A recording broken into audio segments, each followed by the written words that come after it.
Connie Savor-Price. I am the Happy Chief yelling at Medical City Council Officer Day. at Denver Let's Health. go. Prior to becoming the Chief Medical Officer, I served as the Chief of Infectious Diseases and the Medical Director of Infection Control and Prevention at Denver Health for 13 years. I did my Infectious Diseases Fellowship training at the NIH under Dr. Tony Fauci. After my training, I worked with the CDC on strategies to improve infection prevention in healthcare settings, which has been the focus of my career since then. I have served as a consultant to public health authorities around the world on the control of emerging novel coronaviruses. First, in 2003, for the Ministry of Health in Toronto for the first SARS epidemic, and then in 2012 for the Kingdom of Saudi Arabia when Middle East respiratory syndrome emerged. These experiences have served me well, both as a chief medical officer in guiding our response and as a frontline healthcare provider during the COVID-19 pandemic. I wish to highlight some of our work in response to this pandemic. We came into this with the respect of the nation as one of 10 regional Ebola and special pathogens treatment centers in the United States. Our high-risk infection team at Denver Health, an army of 50 or so frontline providers specially trained in advanced PPE use, have held over 40 PPE confidence clinics at Denver Health in the past few weeks and have also done outreach to our community for places who do need their assistance. Because we were one of 10 designated special pathogens treatment centers, Denver Health was the first hospital in our state to be able to offer remdesivir as part of a clinical trial and remains a frontline drug that we use today.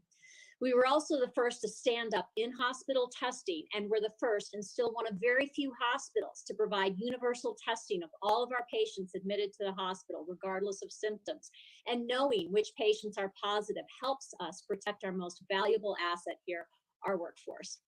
Our initial experience with COVID showed lower in-hospital mortality rate among our Denver Health patients than what was described nationally in published data for the same time period. Evolving science, changing guidelines, and supply chain challenges also benefited from coordination with other Colorado chief medical officers and hospital leaders. We worked together to align evidence-based practice. We published our experience, and Colorado serves as a model of the nation in that regard. Denver Health was part of that. We navigated international supply chain challenges, and though we had close calls, we never. And now Denver Health wants to lead the country in blocking healthcare unions. That's how much they value them. Low rates of transmission from patients to staff because of these interventions. Positivity rates among our staff we test remain lower than in the community. And just last month, we were designated by the Assistant Secretary of Preparedness Response as the 3rd regional disaster healthcare response center in the United States, joining Massachusetts General Hospital and the University of Nebraska. Despite the economic hit to our healthcare system, we haven't had any layoff of staff thanks to our outstanding leader, Robin Wittenstein. Thank you. Thank you. Next up, we have Heather Young. Hi, thanks so much. My name is Heather Young. I moved to Colorado for training in infectious diseases in 2009, and I trained under Dr. Price. I've been a faculty member at Denver Health since I completed my fellowship training in 2012. I am an infectious diseases physician, and I'm also the medical director of infection prevention. In this role, I oversee the efforts to prevent hospital-acquired infections in patients, and I also advise staff on appropriate use of personal protective equipment, or PPE. PPE protects our staff from exposure to various infections. While COVID-19 has made many people outside of healthcare knowledgeable about N95 masks, there are actually many types of PPE, including N95 masks, medical masks, eye protection, gowns, gloves, and hair and shoe coverings. Today, I wanted to specifically speak to you about the PPE used at Denver Health for COVID-19. The Centers for Disease Control and Prevention and the World Health Organization both recommend N95 masks, eye protection, a gown, and gloves for healthcare workers who come into contact with patients suspected or confirmed to have COVID-19. I'm pleased to report that Denver Health has had sufficient quantity of all of these items since the beginning of the pandemic. They've been provided to our outpatient and inpatient staff who care for these patients, including those staff in special locations such as the jail, school-based health clinics, and other areas. In fact, we have tens of thousands of each of these supplies in storage for our employees' use, which equates to several weeks or even months of supplies. I attribute our success to timely purchasing of PPE, generous donations, reduction of unnecessary or wasteful PPE use, and also investment in reusable alternatives. In terms of reducing waste, in April, Denver Health was among the first local hospitals to implement both universal COVID testing prior to hospital admission and surgical procedures. At the same time, we evaluated the performance of our COVID-19 tests to ensure it was sufficiently accurate to use for these PPE decisions. Therefore, a recent negative COVID test gives our staff confidence to use a medical mask in lieu of an N95 mask for patient care. In terms of reusable PPE, in the early summer, Denver Health invested in thousands of cloth isolation gowns that can be laundered for up to 100 uses. These, we have more recently invested in N95 mask alternatives. This product is a respirator that can be reused by staff and is guaranteed for at least 5 years of use. By investing in these sustainable technologies, we've lessened our dependence on the external supply chain and ensured that future Denver Health staff are more insulated from global PPE shortages. Thank you. Thank you. Next up, we have Jean Granville.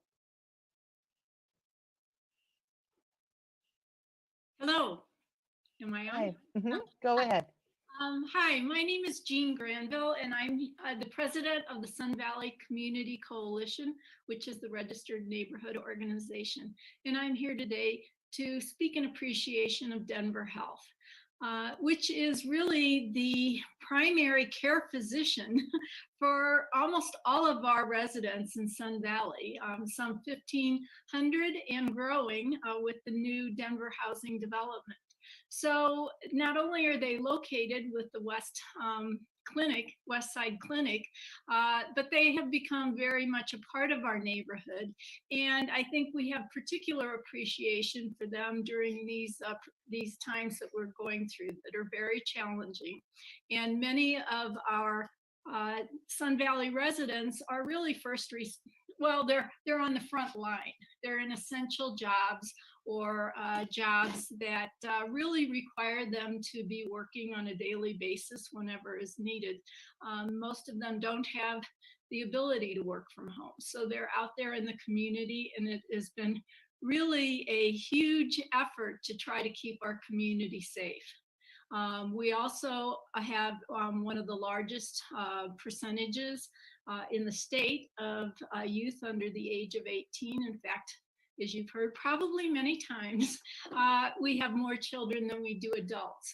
So really having everyone become really cognizant of the risks for COVID spread has been a huge issue. And Denver Health has really played a part in that, getting out the messaging as well as taking care of,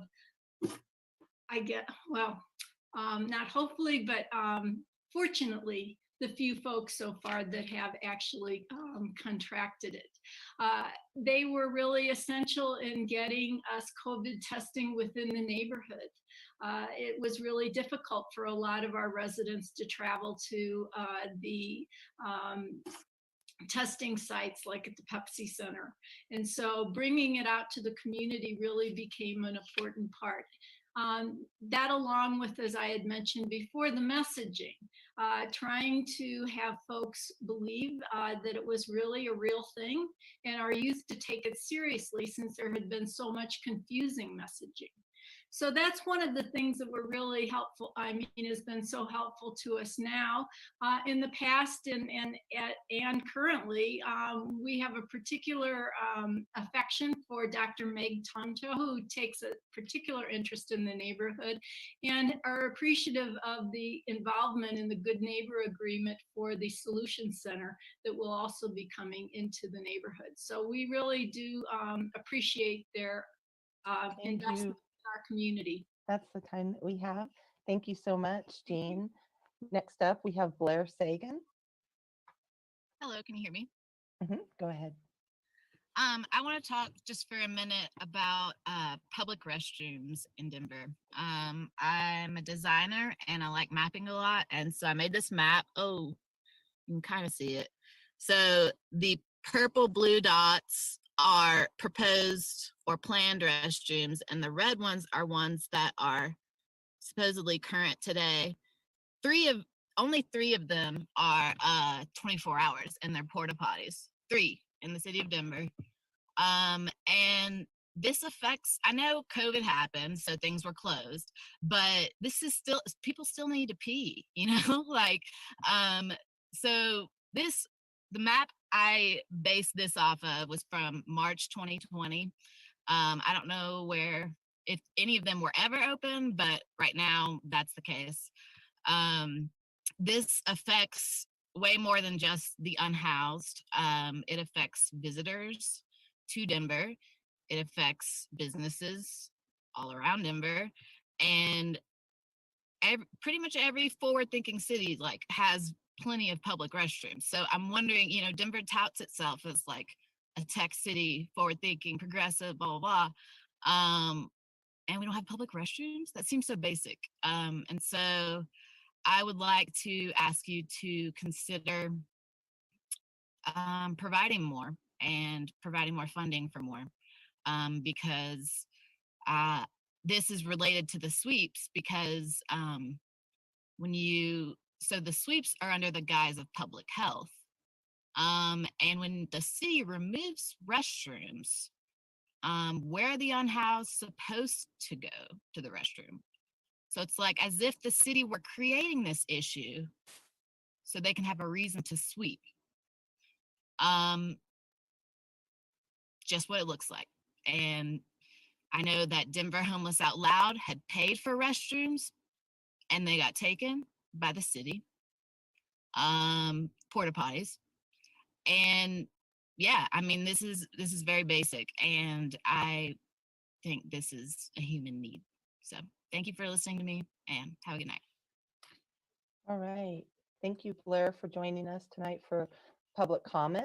And that wraps up our speakers for this evening. In these times of social change, it's critical that members of the public have more opportunities to be heard by leaders at all levels of government. The next general public comment session will be held before the meeting of council on Monday, November 30th. Sign up begins at 12 noon on Friday, November 27th. Thank you for attending. City Council looks forward to hearing from you again. Please stay on this meeting to attend the regular session of Denver City Council, which will begin momentarily after a quick break. Thank you.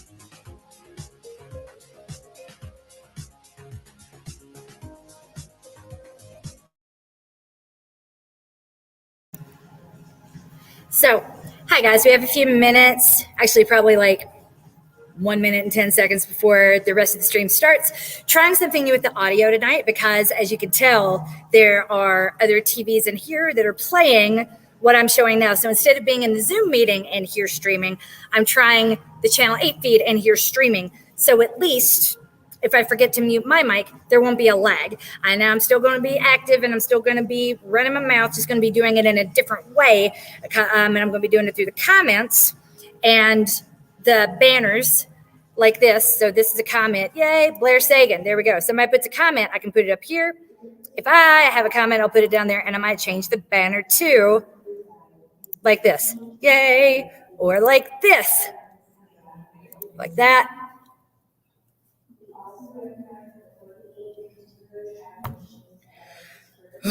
For those of you who are new to this broadcast, I'm not having this on some of the time because I'm literally the only person in this room.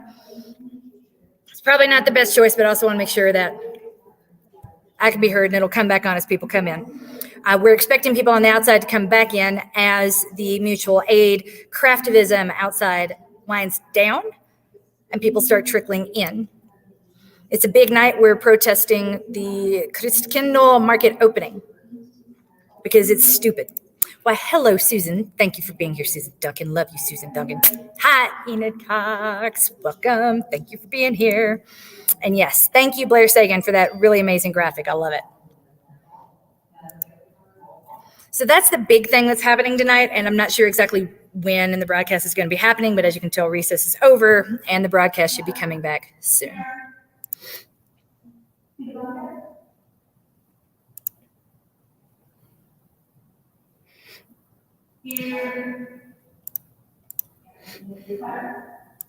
The current and future contributions of Indigenous communities in Denver. By the way, if ever you do this, make sure you're paying reparations to those communities. Why in the world was giving lip service? Fuck that shit.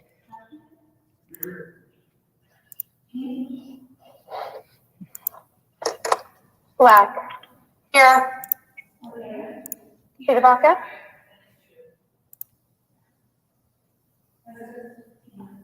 We love you, Candy Sidabaka. Love you, Candy. Gotcha. Thank you. Clark. Here. Gwen. Hate you. Here. That's my councilman, Brendan? y'all, District 7. I really fucking hate that guy. Hines. Here. Cashman. Here. Kinnick.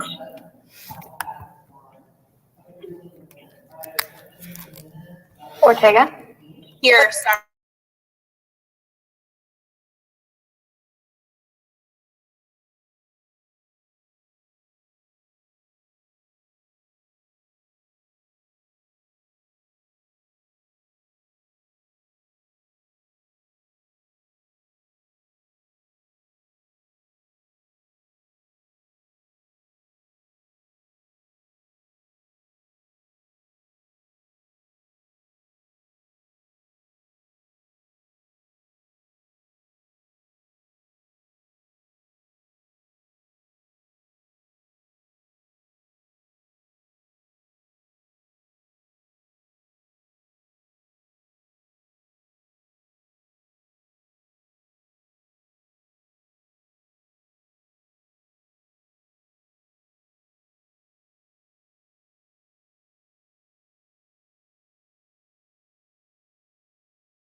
Lo mira en la pantalla y trae un celular o una tablet, puede buscar la opción de más o los 3 puntitos y ahí encontrará la opción de interpretación. Si tiene alguna duda, avísenos, pero gracias. Thank you. Thank you very much. Council announcements. Are there announcements by members of council? Oh, I knew that I'd have a couple hands here. All right, Councilman Herndon. Thank you, Madam President. I'm not sure if anyone heard there was a bit of a traffic jam in one of our neighboring municipalities because there was a new business opening, and I don't need to say their name because they got plenty of publicity on that, but there are a lot of local businesses that could really use our help now. So we started something with District 8 today. So for the rest of the year, on every business day, we're going to profile a local business in our district. So today was Kabad Coffee, where you can get authentic, organic. I'm just saying, there are all kinds of Black-owned businesses, Indigenous-owned businesses, and small businesses that can't afford like a booth at the Christkindl market. What you guys doing for them? There are great local businesses in each of our districts that could really use our help during this pandemic, during the holidays. And so we're going to use our avenues to positively focus on some local businesses. And I wanted to encourage my colleagues to do the same. And thank you very much, Madam President. Oh, well, thank you, Councilman Herndon. That's a great idea. And thanks for doing that and encouraging the rest of us. Councilwoman Sandoval. Thank you, Madam President. I would just like to take a moment to everyone who has donated to the Bienvenidos match that I have, that we are able to provide holiday meals to our neighbors. And we have extended this matching program through the month of December to provide holiday meals. So if you'd like to donate, please contact my office at districtone@denvergov.org. And last week, we hosted a town hall, a virtual town hall meeting on the group Living Amendment with City Planner Andrew Webb. To watch the presentation and be brought up to speed, the video can be found on my YouTube channel, or also if you subscribe to my December newsletter, and then shortly we'll have it up on my website. And for any questions regarding that proposal, please contact districtone@denvergov.org. And I'd like just to wish everyone a happy Thanksgiving. Thank you, Madam President. Thank you, Councilwoman Sandoval. Councilwoman Ortega. Thank you, Madam President. I just wanted to mention that today our complete count committee for the 2020 census had its last meeting. And I just want to share with you some stats that were a result of Denver's efforts. So things shifted a little bit once COVID hit, but they anticipated reaching a 65.6% success rate, and we ended up with 67%. And then Denver was one of the highest ranking cities around the country for our success rate. You know, we had hoped to get something closer to 90%, but in the end, we basically had to shift gears because COVID really impacted our ability to, you know, get to knocking on doors and some of the stuff that has historically been part of that practice.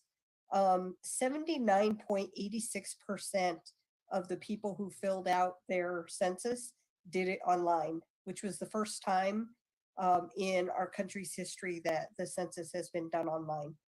18.3% did theirs by mail, and only 1.85% did theirs by telephone. So anyway, I thought it would be helpful for you all to know that information, and the Census Bureau is now working to you know, complete the deduplication process to be able to get the data over to the appropriate agencies so that they can begin the whole redistricting process. And as you know, that needs to happen before our state can look at the districts, you know, the district changes as well as the re-precincting. And then once all of that's done, that data comes to us, and then we will begin our process of redoing the district boundaries at the local level. So just wanted to give you that update. Thought that would be helpful to know the efforts that you all played a really big part in helping us to get the word out to our communities. So just want to say thank you, and also wish everybody a happy Thanksgiving. Thank you, Madam President. Thank you, Councilwoman Ortega. And gosh, it seems like we talked about the census nonstop, and it's great to finally get some of those results and see that we did a pretty good job in spite of everything. Up next, we have Councilwoman Sawyer. Thanks so much, Madam President. Just wanted to let the community know that in partnership with Councilwoman Black and Councilman Cashman, we will be hosting a town hall meeting on group living with community planning and development with Andrew Webb on December 8th at 6 p.m. It's going to be online, so you can get the webinar link and join us and learn a little bit about what the proposed changes will be to that group living law, and hopefully get some of that information out to the community. I know that a lot of people are curious about that, so hopefully people will be able to join us. Thanks so much. It's December 8th at 6 p.m. It's a Tuesday. Thanks so much. Wonderful. Thank you, Councilwoman. Councilwoman Torres.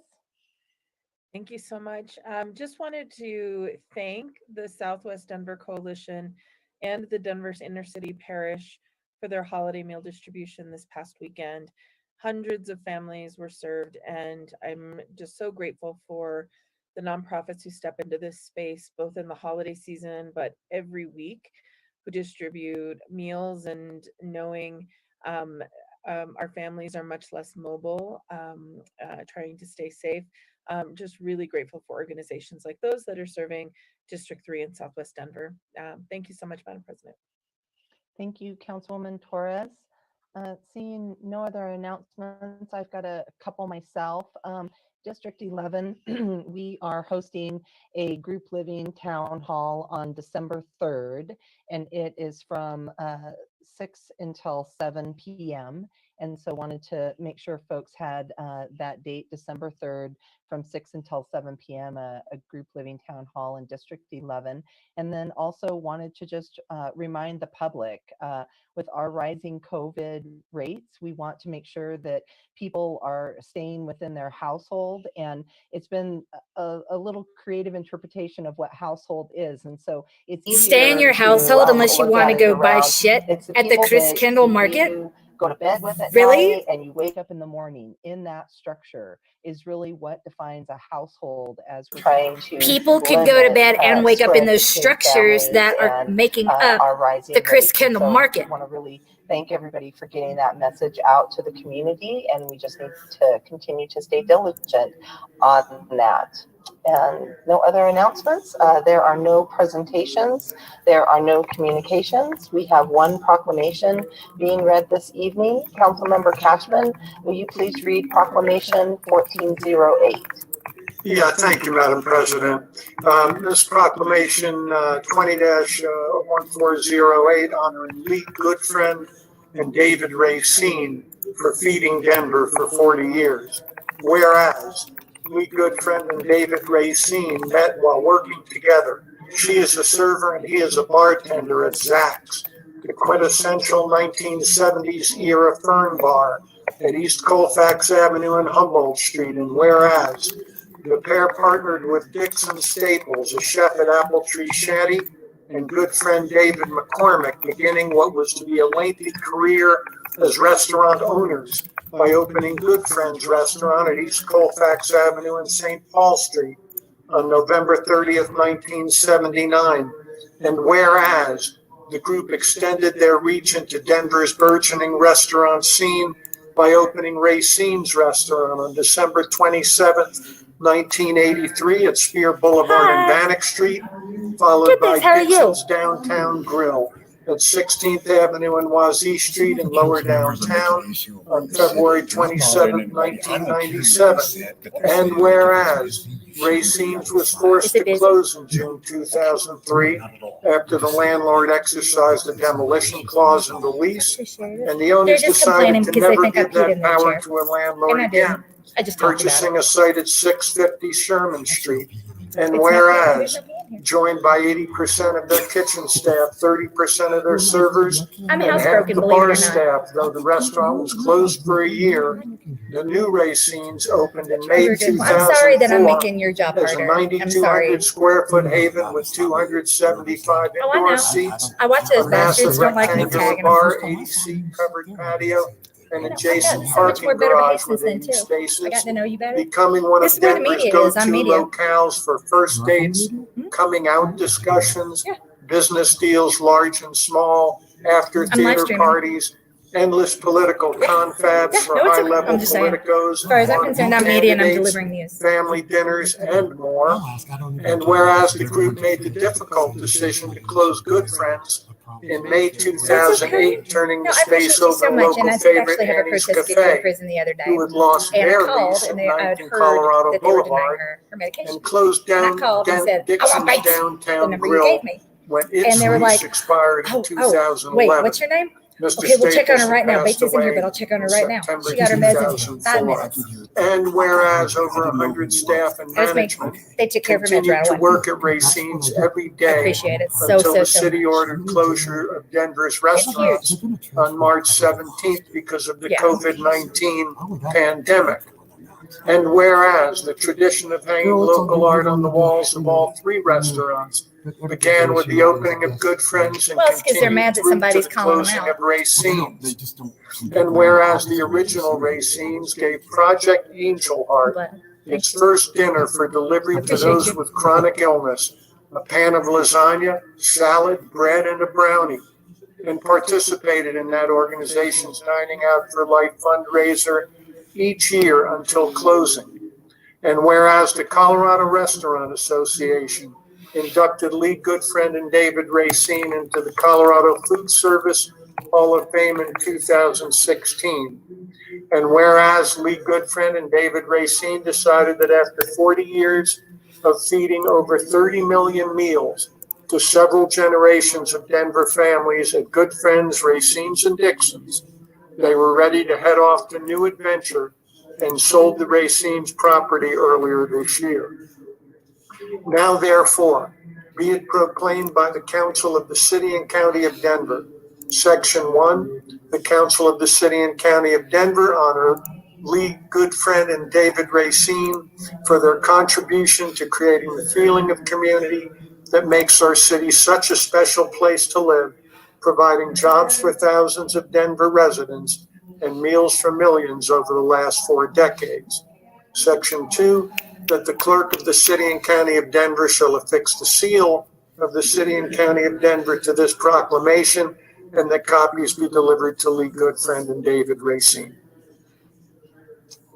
Thank you, Councilmember Cashman, for your motion to adopt. Yes, thank you, Madam President. I move that proclamation number 20-1408 be adopted. Second. Thank you. It has been moved and seconded by Councilman Ortega, I believe. Comments by members of council? Councilman Cashman. Yeah, thank you, Madam President. I'd like to start by quoting from what some folks will recognize as ancient American folklore. Making your way in the world today takes everything you've got. Taking a break from all your worries sure would help a lot. Wouldn't you like to get away? Sometimes you want to go where everybody knows your name, and they're always glad you came. You want to be where you can see our troubles are all the same. You want to be where everybody knows your name. Well, since opening their first restaurant in 1979, it didn't matter who you were, whether a regular or there for the first time. It was a part of every visit to Goodfriends, Racines, or Dixons that you were greeted and treated like part of the family. For 40 years, Lee and David extended that level of hospitality, not just to thousands or tens of thousands of diners, but to an audience of millions of locals and those who came to visit our fair city. Food brings people together, and the pair we honor with this proclamation made space for community in all its varied forms. They've been job creators along the way, providing employment to thousands of Denverites and other metro area residents, with more than a few who have stayed on not just year after year, but decade after decade. I didn't actually realize this until putting the proclamation together, but I actually followed Lee and David from their earliest days of their journey. I remember Zach's. Hey, y'all, I agree. We we shouldn't have to do this. But I do remember. But isn't it nice to have one person who can help out in the moments that we do?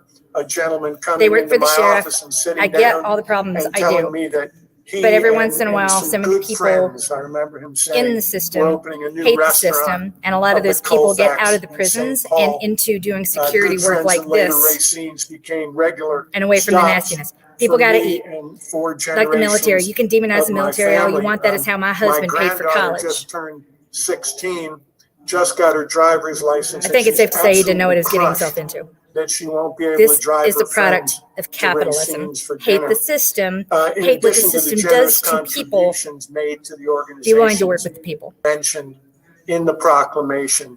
I know that Lee and David and Dixon Why what, Victor? before them donated hundreds, if not thousands, of gift cards to about every school and other nonprofit that came to call. With that, I want to thank my colleague, Councilman Hines, for allowing me to wander across district borders to put forth this proclamation.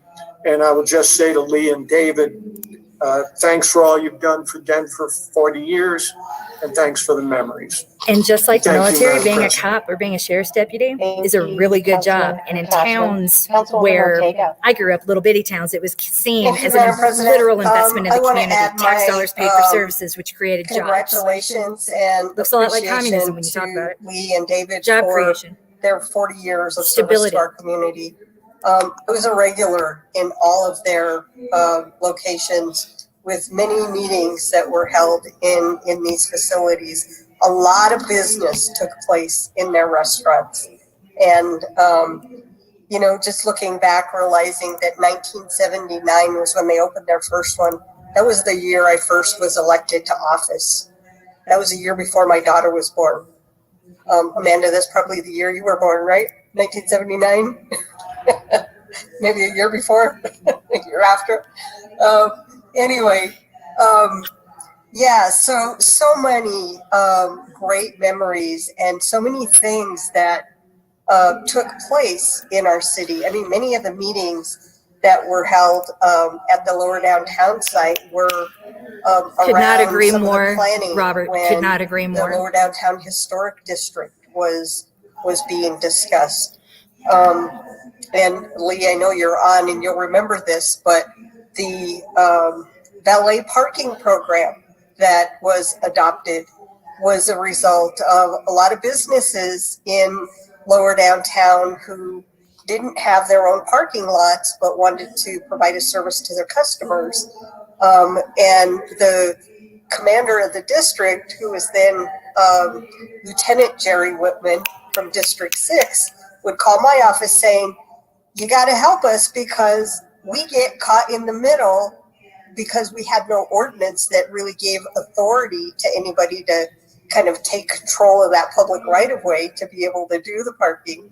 And so, you know, from there, we initiated a valet parking program that is still in place today. So a lot of great memories, Lee.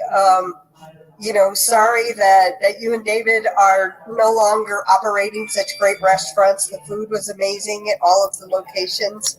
But I wish you Some well. of the stuff I saw over the weekend was just again, thanks worse for than all the your middle-class years bullshit and contribution I used to get when I the was city of working Denver. for a gym Thank you, Madam President. in Centennial, and Thank people you, treated me like Councilwoman shit. Ortega, They treated me like and absolute shit, I'll like I just owed them something, chime like I in was with a my service instead of a comments. volunteer. You know, these And I'm just trying to keep these establishments kids in check are because near some and of the dear to shit I my saw, the way family. that This they is where addressed we might have gone people and working for the celebrated Colorado Freedom Fund, birthdays mad that they or weren't getting there fast enough, the way that y'all celebrations, said it was just met up completely with the unacceptable. family. So And so, I wasn't trying so to create sad like to a see god them out of you go, people, but rather to honored show that to you are celebrate humans. the You're memories volunteers. and all the You're not a wonderful service that that's they paid did for it.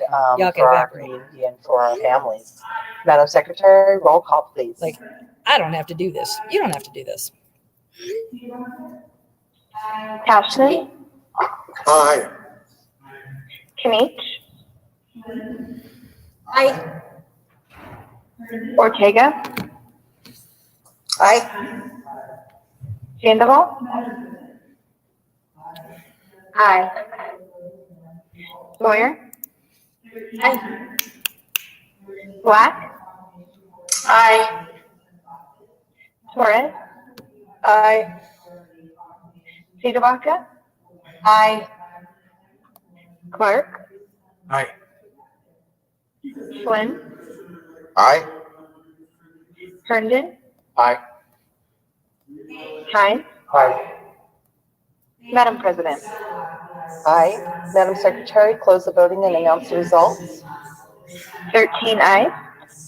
13 ayes. Proclamation 1408 has If only been we could get adopted. 13 eyes to do Councilman anything Cashman, about the you have 5 unhoused. minutes for a Anything. proclamation acceptance. We'll go ahead and start the 5-minute timer, and we'll let you introduce the folks to accept it. Yeah, thank you, Madam President. I'd like to call up my good friend, Lee Goodfriend. Lee, go ahead. Okay. Thank you. You've said a lot of what I was going to say, but I'm going to say it anyhow. Thank you, Denver City Council. It has been our honor and so much fun and hard work to serve the Denver metro area for the last 40 years at Good Friends, Dixon's, and Racine's. Racine's was a place of great human connection, a place for first dates, family get-togethers, business meetings, breakfast, brunch, lunch, dinner, and so much more. We thank the people of Denver for their loyalty. We wanted Racine's to be a place where everyone felt comfortable. That sounds almost This is why we silly got to today, show but up in the and keep yelling 1980s, and then get diversity was mobilized not always so we can embraced, elect and not more people everyone like felt Candy. comfortable everywhere. We really need At more people like Racine's, Candy. everybody had a place at the table. We've enjoyed a remarkable vantage point on this wonderful city of ours over the last 40 years. We've served Colorado's politicians from Gary Hart to Hank Brown to Roy Romer, from Bill Owens to Bill Ritter, Hick and Polis, plus all the Mile High City mayors, and pretty much every Denver City Council member. At Racine's, we had the honor of serving activists, government officials, lobbyists, journalists, local media and TV personalities, doctors, nurses, and EMTs. We serve families of all kinds. At Racine's, we also wanted to provide Denver police officers a place of comfort and sanctuary from the mean streets of the city and all the difficult and sad issues that they deal with daily. We trusted that if our policemen and women felt hospitality at Racine's, they would carry the kindness forward to the people they in turn serve. I have been very impressed with the caring attitude that many of our Denver police officers have demonstrated towards the troubled people in our town. Recall them, vote them out. This is such a terribly hard time for restaurants and other small businesses. Please continue to support all the independent restaurants that desperately need our help right now. We want to recognize the important contributions that Dixon Staples and David McCormick made to our restaurants. We got to increase star van hours. We got to increase their budget, which is why showing up here to protest the budget discussions. And David McCormick. That's why I've been begging everyone to do it. When I was and got while mom's doing the mutual aid shit outside. Wanted to open a restaurant that served real food from scratch at a reasonable price. At Racine's, we employed some of the best people, many for years and years, some for decades. We saw so many of our employees fulfill the American dream for themselves and their families by working hard and educating their children. Many of our employees worked their way through school, and many children were born to couples that met working together at Racine's. We have always considered our staff to be family. We are grateful beyond what words can express for all our past and present employees. Are you guys not my friend anymore? Racine's. It has been a huge You're not my honor friend to anymore? own You're Racine's, sitting over there? the honor of our lives. Oh, the people we have met. We are so fortunate, and yet David and I miss the energy of Racine's every day. We appreciate this recognition. On behalf of all of us at Racine's, thank you for this tribute. Oh, well, thank you very much, Lee and David and Councilman Cashman for putting this forward, and some applause for all of you and the amazing work that you've done and really creating that place where everybody did know your name, and so really appreciate that. At Wild Moms, we know the name of every person in the encampments. Denver Homeless Out Loud, they know the names of every unhoused person they serve. To pay that forward is that and you're about to knock them out the place where everybody knows their name. And support our small local restaurants that are still doing carry out so that we can support them during Can this those time. restaurants So afford a thank you booth again, at the Lee Chris and Kendall Market? David, It starts for at being here. $5,000. And we're going to go ahead and move on in the agenda. Madam Secretary, please read the bills for introduction.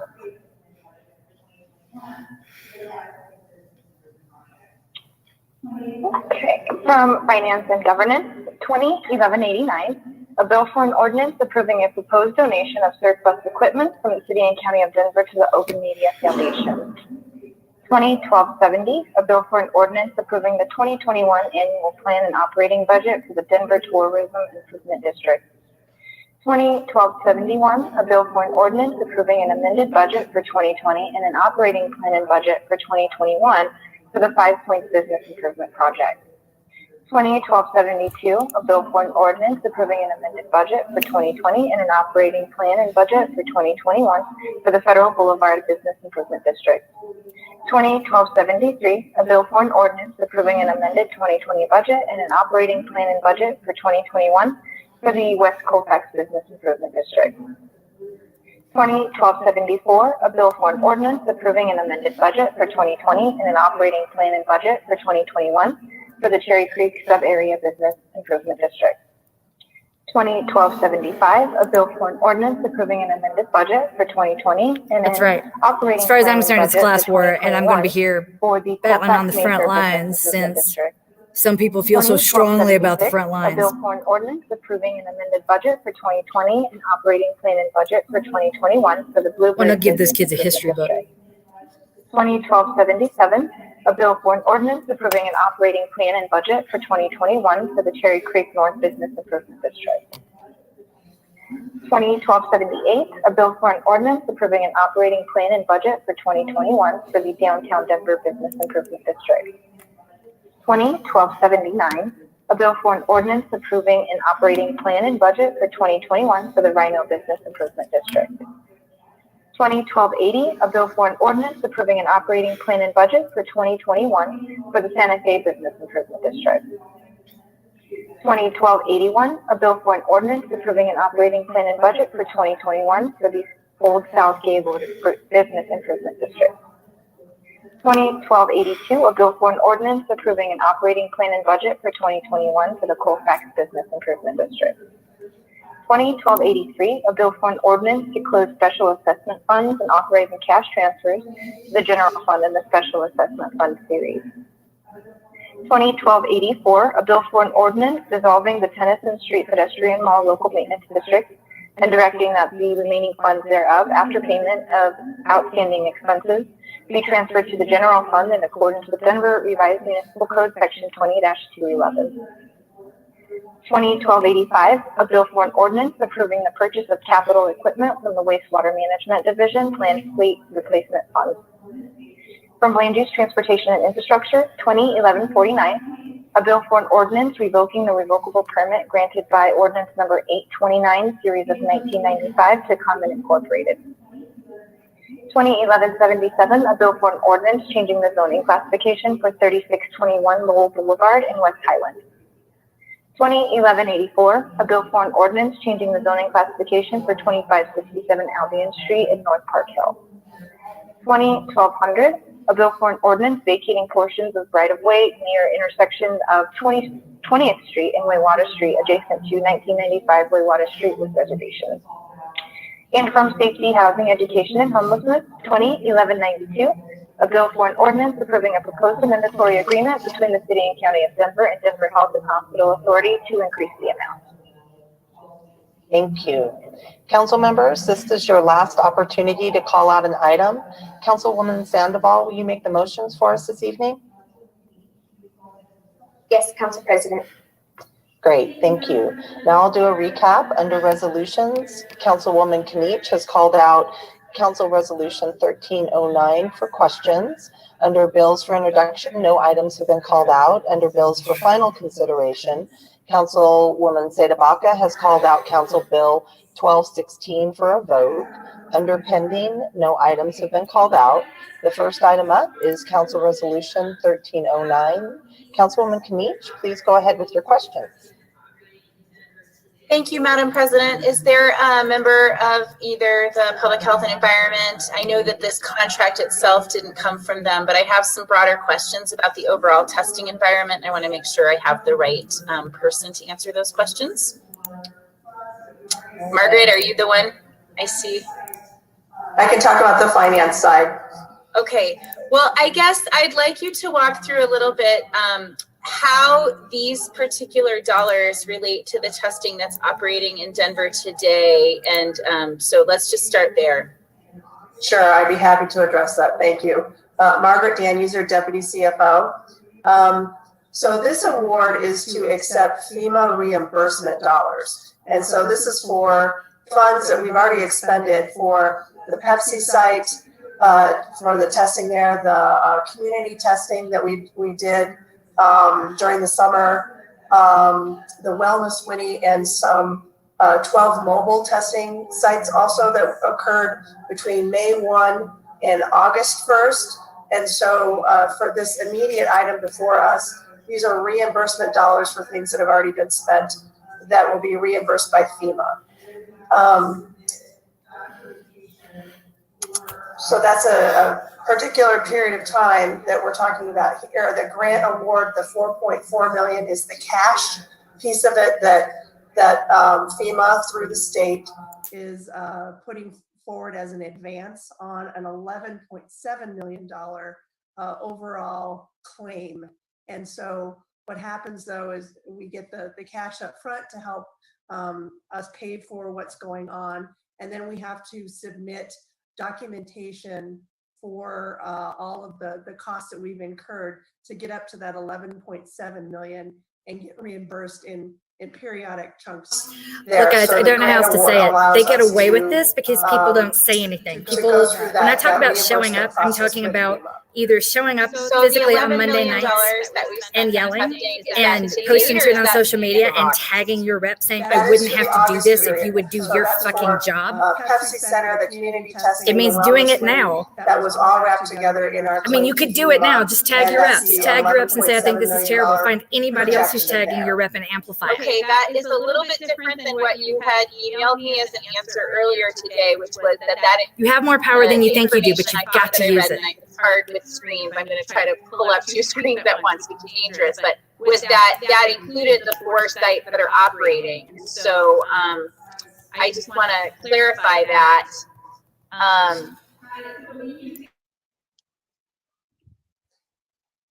So none of this is paying for any of the existing sites that are open. So these paid for activities that were over the summer at the Center for African American Health, Montbello High School, Grace and Life Church, and the Sam's Club parking lot event on East 35th Avenue, as well as 12 mobile testing sites and the Pepsi Center. The Pepsi Center is the bulk of it. Got it. So when you say 5 other community sites, you don't mean fixed sites. You mean sites that were open for a short period of time, roving sites. Correct. But I'll just amend that. Opening this grant allows us to go seek reimbursement for what's being done currently. Again, what was submitted to FEMA and approved was the past activity because they work on a reimbursement basis. And so going forward, we are capturing all of the current costs, and those will also be submitted for reimbursement. Okay, so I just want to understand who determines what amount of testing that we provide and or seek reimbursement for. So for example, the need for testing is greater right now. Is it within our discretion to open additional testing sites, for example, in the southern part of the city that does not have, south central, southeast does not have a site? Is it within our discretion to do that? And could that be reimbursed under what you're describing as an open contract then, or an open agreement? Do we have to get approval? How does that work? The decisions on what is tested, what type of testing we're doing is through DDPHE in partnership with their public health advisors. Okay, and I'm looking to see, I've got 2 screens of participants. Is there, oh, I see Will is here. Will. Will, would you like to chime in on whether or not we have to negotiate with FEMA or with the state? Yes, and thank you for everyone DMing me right now. I saw the thread on Twitter. If we determine we need additional testing sites, They come, they're gonna come. Are we able to open I'm not gonna stop doing what I do. Obviously there's a lot of logistics, and I'm not. That's easy, but I'm just trying to understand how decision-making works in agreements like the one we're voting on tonight. That's a good question, Councilwoman. I'd say that it really depends on the site and the testing strategy. If it's one of the community testing sites, obviously we don't have to, we consult with partners from across the state and other counterparts in deciding where to open up a facility. As far as decisions, your comment about talking to the state and paying for those different agreements, I'll just be honest, I don't know how those overlap with this particular agreement, and Margaret's raising her hand again. Yeah, and I think let's make a distinction between sort of the public health side of things around how the testing occurs and the funding side. We've submitted our testing pattern from the summer to FEMA, and they've accepted it. And so we are operating on the assumption that as long as we have a public health emergency, that we can continue to submit our costs for testing, as long as they are, well documented and thought out with a narrative that describes why we were doing these for reimbursement. Okay, well, I'm going to ask a question that I think goes back to Will then, and is admittedly a little broader, because the challenge with these contracts is they're coming to us after the fact. I don't have an opportunity as a council member to see a plan for testing in advance and then say, yes, I think that plan is adequate, or no, I think we're missing some days of the week, we're missing some sites, and I urge you to, do something a little different. So I'm in the awkward position of trying to ensure that I'm representing my constituents and advocating for what I think, a robust testing strategy is, when in fact the votes are occurring after the fact for reimbursement. So that's a challenge that I face as a council person in this situation. Will, it sounds like we have some discretion here. So I guess let me ask you this. What is the city's current intentions? Is there exploration? We heard several weeks ago from our health, sorry, I'm going to say his title wrong, Bob McDonald, the guru of health. We heard that he was trying to get to 7-day-a-week testing. We've had some challenges getting to that at all of the community sites. We're not yet there, as last I checked. And we also have, demand outstripping the locations and some concerns about gaps. So I guess I'm just curious, how are you all responding to these concerns right now in terms of testing access in our city? And I recognize they are national. I recognize we're in a surge, but I guess I'm trying to understand, before you spend the rest of the CARES dollars, right? I would like us to know whether we should be setting aside more of those dollars for testing, and whether you are talking about setting aside more of those dollars for testing, particularly since it's only for 25% of the cost, since it sounds like we're counting on FEMA for 75%. Why wouldn't we try to scale up more testing? So I know that was a lot, sorry. And I appreciate the question. You want to ensure that we have sufficient testing now and moving into the future, and that we have the funding available. When Bob reported to the city council committee a month ago, I appreciated that he made it clear that we do have funding available for testing, that it is not a case where we are short those dollars.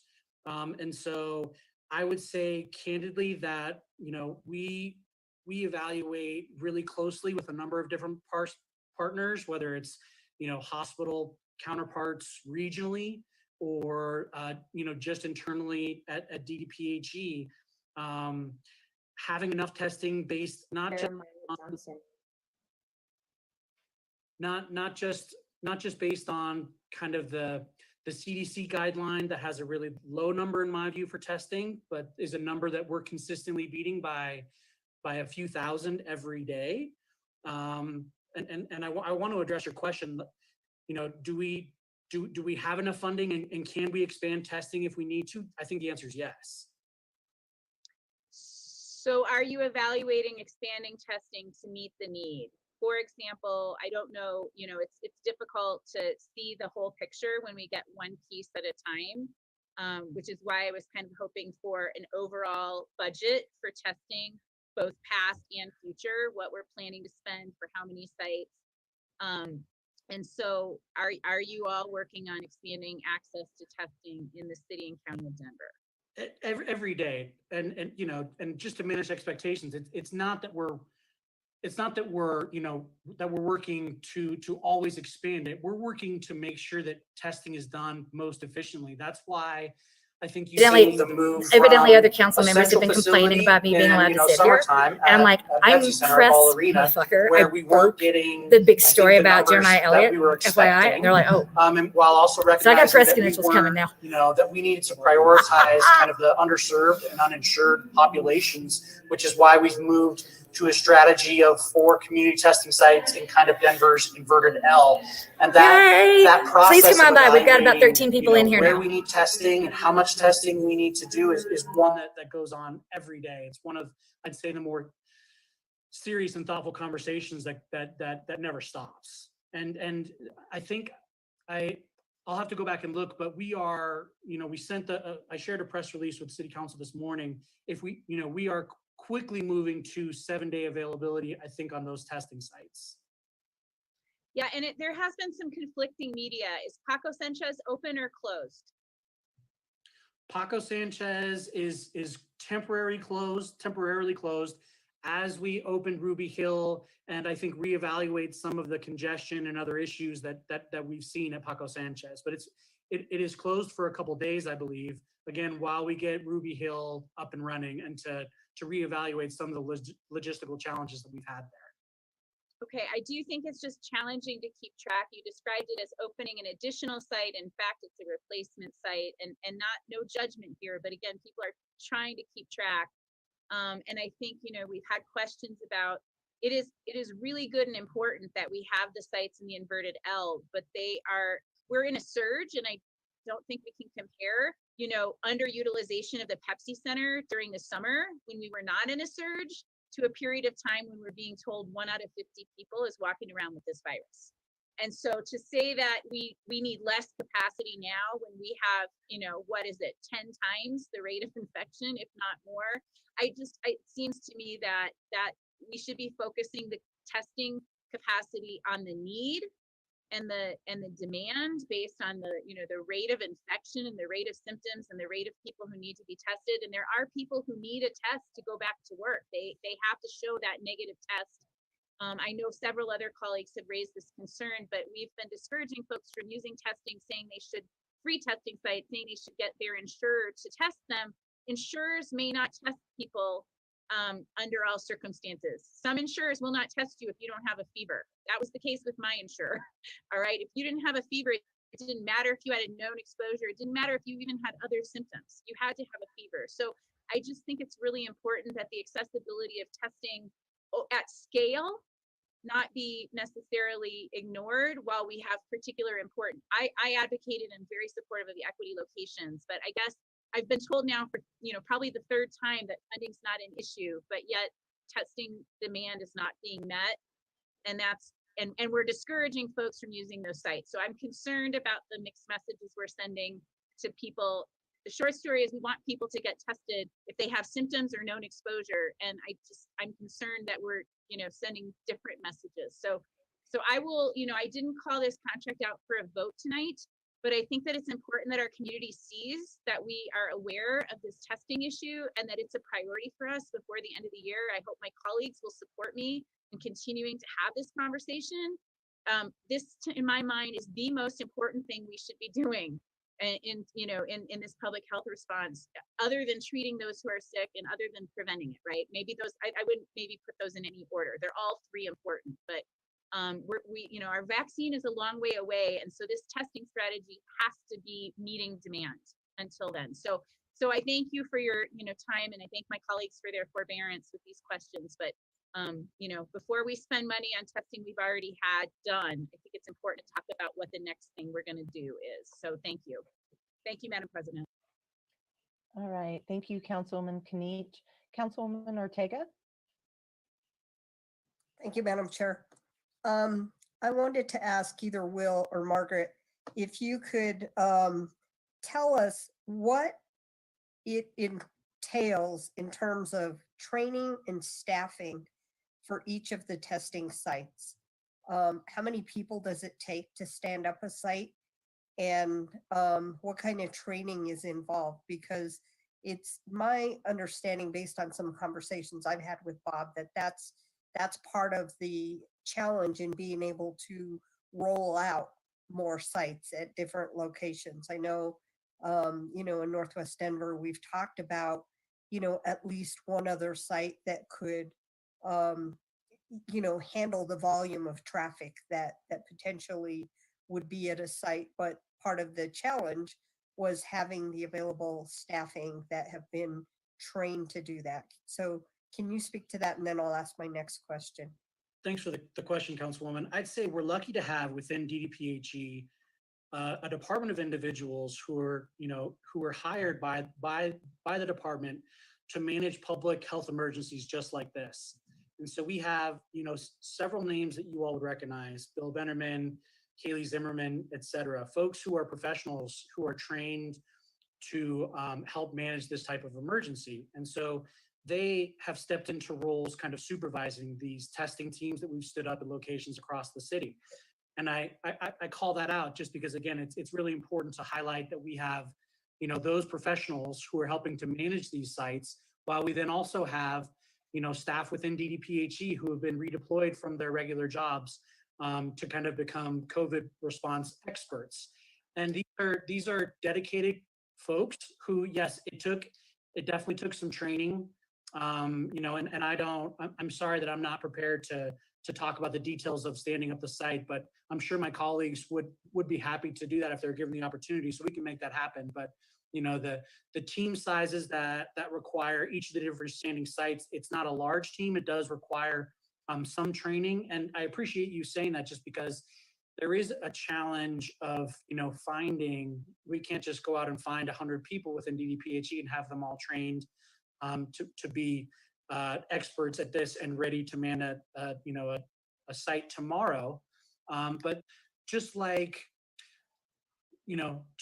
appropriating the right amount of money and funding this critically important part of this response, testing, just because it's a challenge doesn't mean that it will ever stop us from finding folks within the department, DDPHE, and from across the city. We're working with OHR and other folks too.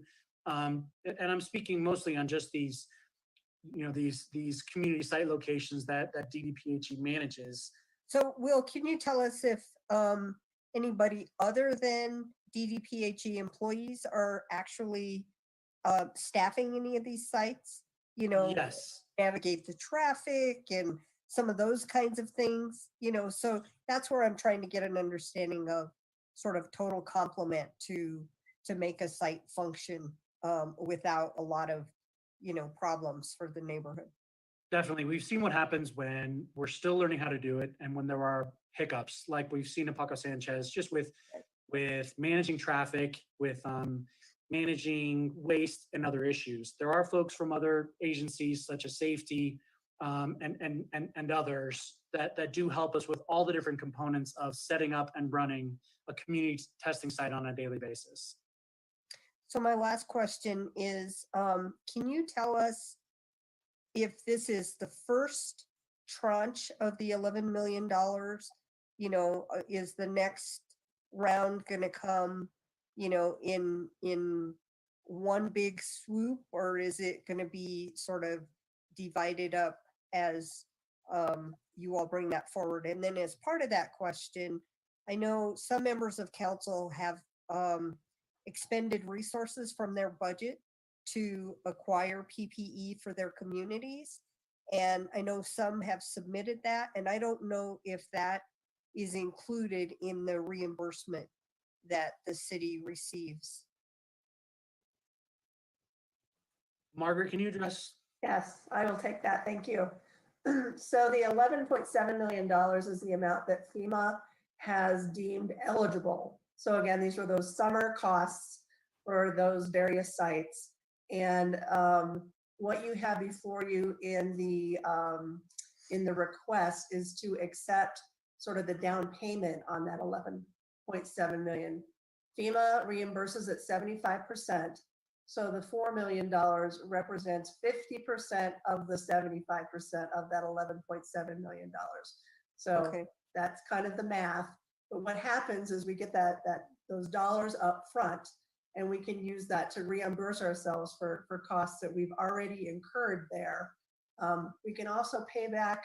Right now, we're holding costs in the emergency special revenue funds for testing. We've got about $10 million in testing costs that we're holding in the special revenue fund that if and when this award is approved, we can move over to the FEMA grant. And then our process is we just begin submitting our documentation for those costs to FEMA, and it will come in chunks to reimburse us as they review, approve, reimburse, review, approve, reimburse. So it will be an iterative process for that 11.7 million. But the beauty with FEMA is that's not all there is, and it doesn't expire on December 30th, like we do with our coronavirus relief fund. So okay, we may remember way back when we started our conversations with you on federal funding, that we've always talked about a FEMA first model and strategy for eligible items, because it doesn't have that December 30 expiration date, and it doesn't have a finite amount. It's hard to go for. I'm not minimizing the work that's involved to get reimbursement, but at least it doesn't have sort of that arbitrary end date of December 30th. So is PPE an eligible reimbursement cost? It is for certain things. And so we would be happy to come back to you and talk about that. There are sort of requirements around us having a legal responsibility for providing something to somebody. So it's tricky, but we'll be happy to walk through that with you. Great. Thank you. I have no further questions. All right. Thank you, Councilwoman. Councilman Hines? Thank you, Madam President. I want to, Councilmember Kniech kind of touched on this and then I think let it lie. And so I want to just touch back on it again because I've gained safety about this multiple times. So I understand that this is about ensuring testing, but I would also say this is also about ensuring that we have 3 branches of government with appropriate checks and balances. So I've asked safety not to provide us a contract at the end of the contract like they've done more than once.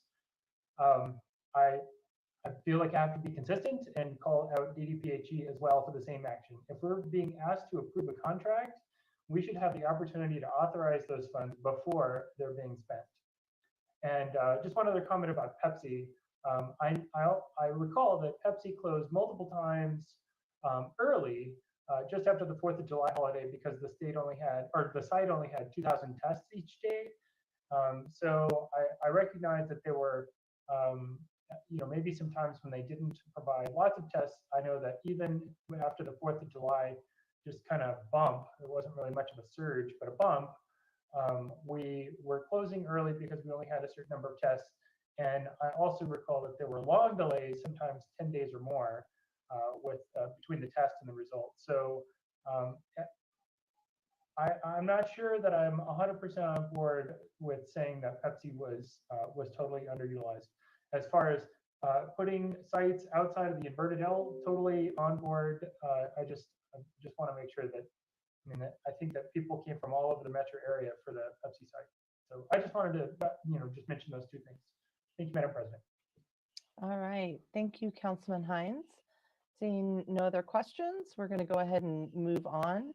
The next item up is Council Bill 1216. Councilwoman Sandoval, will you please put Bill 1216 on the floor for passage? I move that Bill 20-1216 be placed upon final consideration and do pass. Thank you. It has been moved. May I get a second? Second. All right. Thank you. Questions or comments by members of council? Councilwoman Seda-Baca?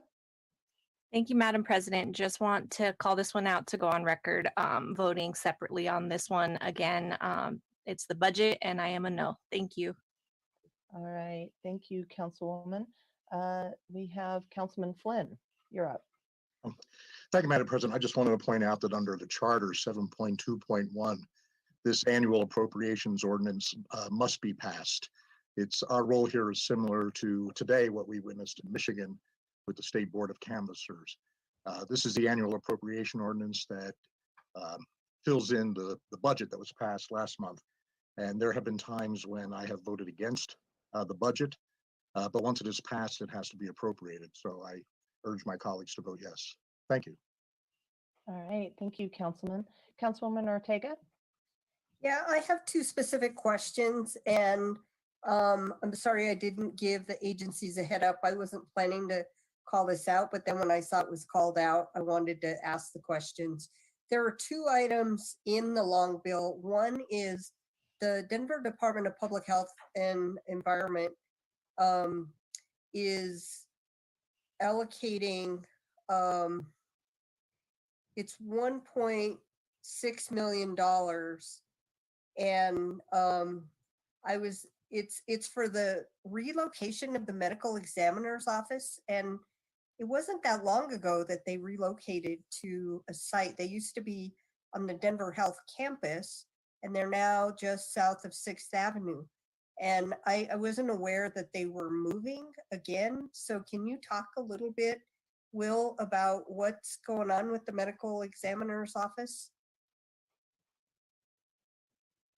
Thank you, Councilwoman. Here's what I'll say about that office. And here's what I know to be true, just from seeing kind of monthly reports from Dr. Jim Caruso, the medical examiner. We, throughout the year, this year, we've seen an increase in, all types of deaths, and their office, because of the nature of the work, because of the medical certifications and the different folks that they're required to hire, they've had a hard time kind of attracting and keeping the best folks. And they do put a lot of effort into hiring the right people. So what I know is that their office, not just this year, but has seen a large increase in their work volume. And I am not aware of the strategy and how that all played out.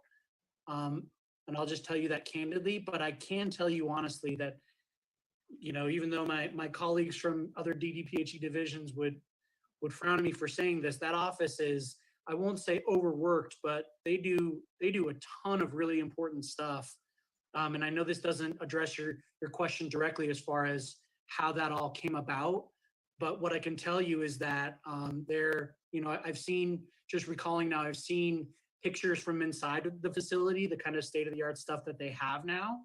I don't know that they had some of the support that they needed, and now they do, if that makes sense. Yeah, so I guess my question is specific to the $1,645,080 that is listed in the long bill that says it's for the Office of Medical Examiner relocation. So I don't know if that's cost that applied towards that when it was relocated, or if that's regarding a new relocation, because it wasn't that long ago they had a big grand opening. We all walked through the facility, got to see all of what this new facility, and it's much larger than the old one when they were in the basement down on Bannock Street on the Denver Health campus. So that's what I'm trying to understand here. And we actually have Stephanie Adams that we wanted to bring up into the conversation. That would be great. Here. And so we'll go ahead and get Stephanie into the queue to answer this question. And let me see, Stephanie, Stephanie, if you could raise your hand in the attendees. Okay. Oh, there you go. Hi. Hi everyone. So Councilwoman Ortega, they are not relocating again. I think that is actually a capital allocation. So I will talk to my friends in CPP, but my hunch is that's the annual cost of that. Towards those costs of the relocation. And we happen to name it that, and should probably revisit that particular name. Okay, that's helpful clarification. Thank you for that. Sure, of course. You maybe want to stay on for my next question. Okay. And this one is regarding wastewater management. Okay. And under wastewater management, there's a cost of $300,000 for public restrooms. Why is wastewater management paying for restrooms? Typically, that would be a public works cost. It would be a parks and rec cost. It's not normal that is a wastewater management cost. And it would be helpful to know where those are proposed to be as well. Certainly. So again, I believe that's a capital cost. It's actually been on the books for the last 2 or 3 years. They've had an allocation associated with public restrooms. And I know that they had worked with it was sort of that roaming restroom, how they had the restroom that was going through the city, that was actually paid for by wastewater. And I do know that they have been working with parks in particular to understand how they could leverage those dollars for additional restrooms or enhancing restrooms. And I'll find out exactly what the current plan is for 2021, but that actually has been a cost that that wastewater has allocated for the last couple of years. Okay. And this is actually for the. I raise that because I want to make sure that we don't keep stretching what we ask the wastewater enterprise fund to cover if they're not allowable expenses. And given the bill that was on the ballot, you know, that was a statewide bill that dealt with the creation of special funds, enterprise funds. I want to make sure that we continue to do everything we can to protect this. We all know that the need for restrooms is important. I don't want to minimize that by any means, but I want to make sure we protect that enterprise fund and not get ourselves in a situation where we jeopardize that. So that's why I brought it up. Certainly, Councilwoman. I'm very sure that we cleared that with the city attorney's office before we would have done that a couple years ago. But I will follow up with them just to clarify as well. And actually, I did receive a text that that particular allotment is for the second downtown restroom. Okay. All right. Thank you. Of course. All right. Madam Thank you. President. Thank you, Councilwoman Ortega. Councilwoman Kanich? Yeah, I just wanted to chime in on this discussion that my colleague Councilwoman Ortega was having. I was involved in this discussion with our former director, Jose Cornejo.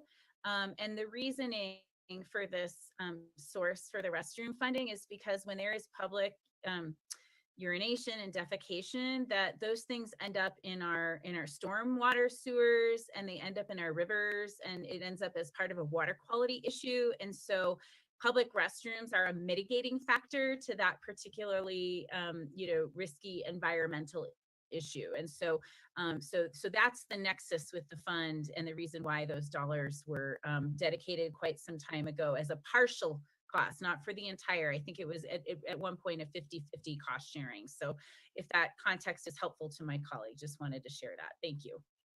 Oh, very Thank you good. for Thank that. you. Thank you, Councilwoman Kanich. All right, seeing no other questions, Madam Secretary, roll call, please. Peterbaca, No. Clark, Aye. Flynn, Aye. Herndon, Aye. Hines, Aye. Cashman, Aye. Kanich, Aye. Ortega, Aye. Sandoval, Aye. Sawyer, Aye. Black, Aye. Torres, Aye. Madam President. Aye. Madam Secretary, please close the voting and announce the results. 1 nay, 12 ayes. 12 ayes. Council Bill 1216 has passed. That concludes the items to be called out. All bills up for introduction are ordered published. Council members, remember, this is a consent or block vote, and you will need to vote aye. Otherwise, this is your last chance to call out an item for a separate vote. Councilwoman Sandoval, will you please put the resolutions for adoption and the bills on final consideration for final passage on the floor? I move that resolutions be adopted and bills on final consideration be placed upon final consideration and due class in a block for the following items.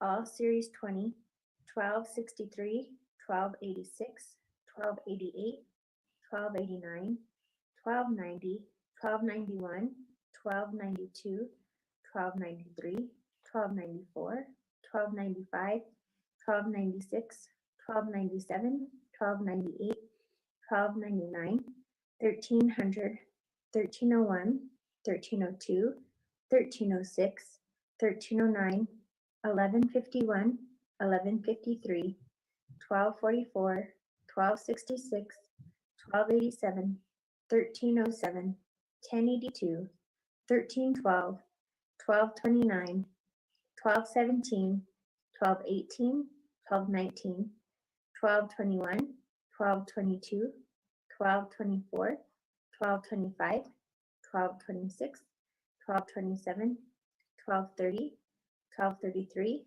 1197, 1201, 1202, 1203, 1204, 1205, 1206, 1207, 1208, 1209, 1210, 1211, 1223, 1231, and 1232.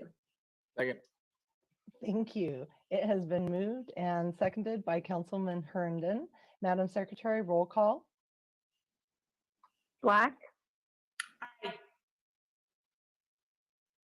Torres. Sorry, this is out of order. Torres. Aye. Siegebacher. Aye. Clark. Aye. Flynn. Aye. Herndon. Aye. Hines. Aye. Cashman. Aye. Knich. Aye. Ortega. Aye. Sandoval. Aye. Sawyer. Aye. Madam President. Aye. Madam Secretary, please close the voting and announce the results. 13 ayes. 13 ayes. The resolutions have been adopted and the bills have been placed upon final consideration and do pass. Tonight, there will be a required public hearing on Council Bill 1086, changing the zoning classification for 1010 West Colfax Avenue, 1050 West Colfax Avenue, and 1443 Calumet Street.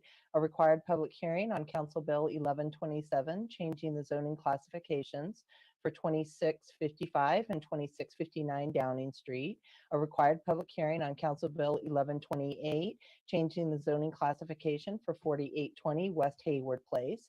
A 30-minute courtesy public hearing on Council Bill 1138, approving the 2021 Denver Health and Hospital Authority operating agreement, and a 30-minute courtesy public hearing on Council Resolution 1236, approving a proposed third amendatory agreement between the City and County of Denver and Brothers Redevelopment Incorporated to revise the scope and services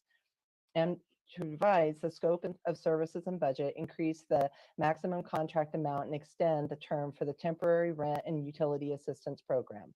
Anyone wishing to speak on any of these matters must go online to sign up during the recess of council. If there are no objections from members of council, we will take a 10-minute recess. Council members, please remember to turn off your cameras and mute your microphones, and we will return at 6:53 p.m. 6:53, we will return from recess. Thank you.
names and cities of residence, and if they feel comfortable doing so, their home addresses. When called upon, please wait until our meeting host promotes you to speaker. When you are promoted, your screen will flash and say reconnecting to meeting. Please do not leave the meeting. You will be reconnected and will need to turn on your camera if you have one and your microphone. If you have signed up to answer questions only, state your name and note you are available for questions of council. Speakers will have 3 minutes. There is no yielding of time. If translation is needed, you will be given an additional 3 minutes for your comments to be interpreted. You will see your time flash on the screen when you have 30 seconds left.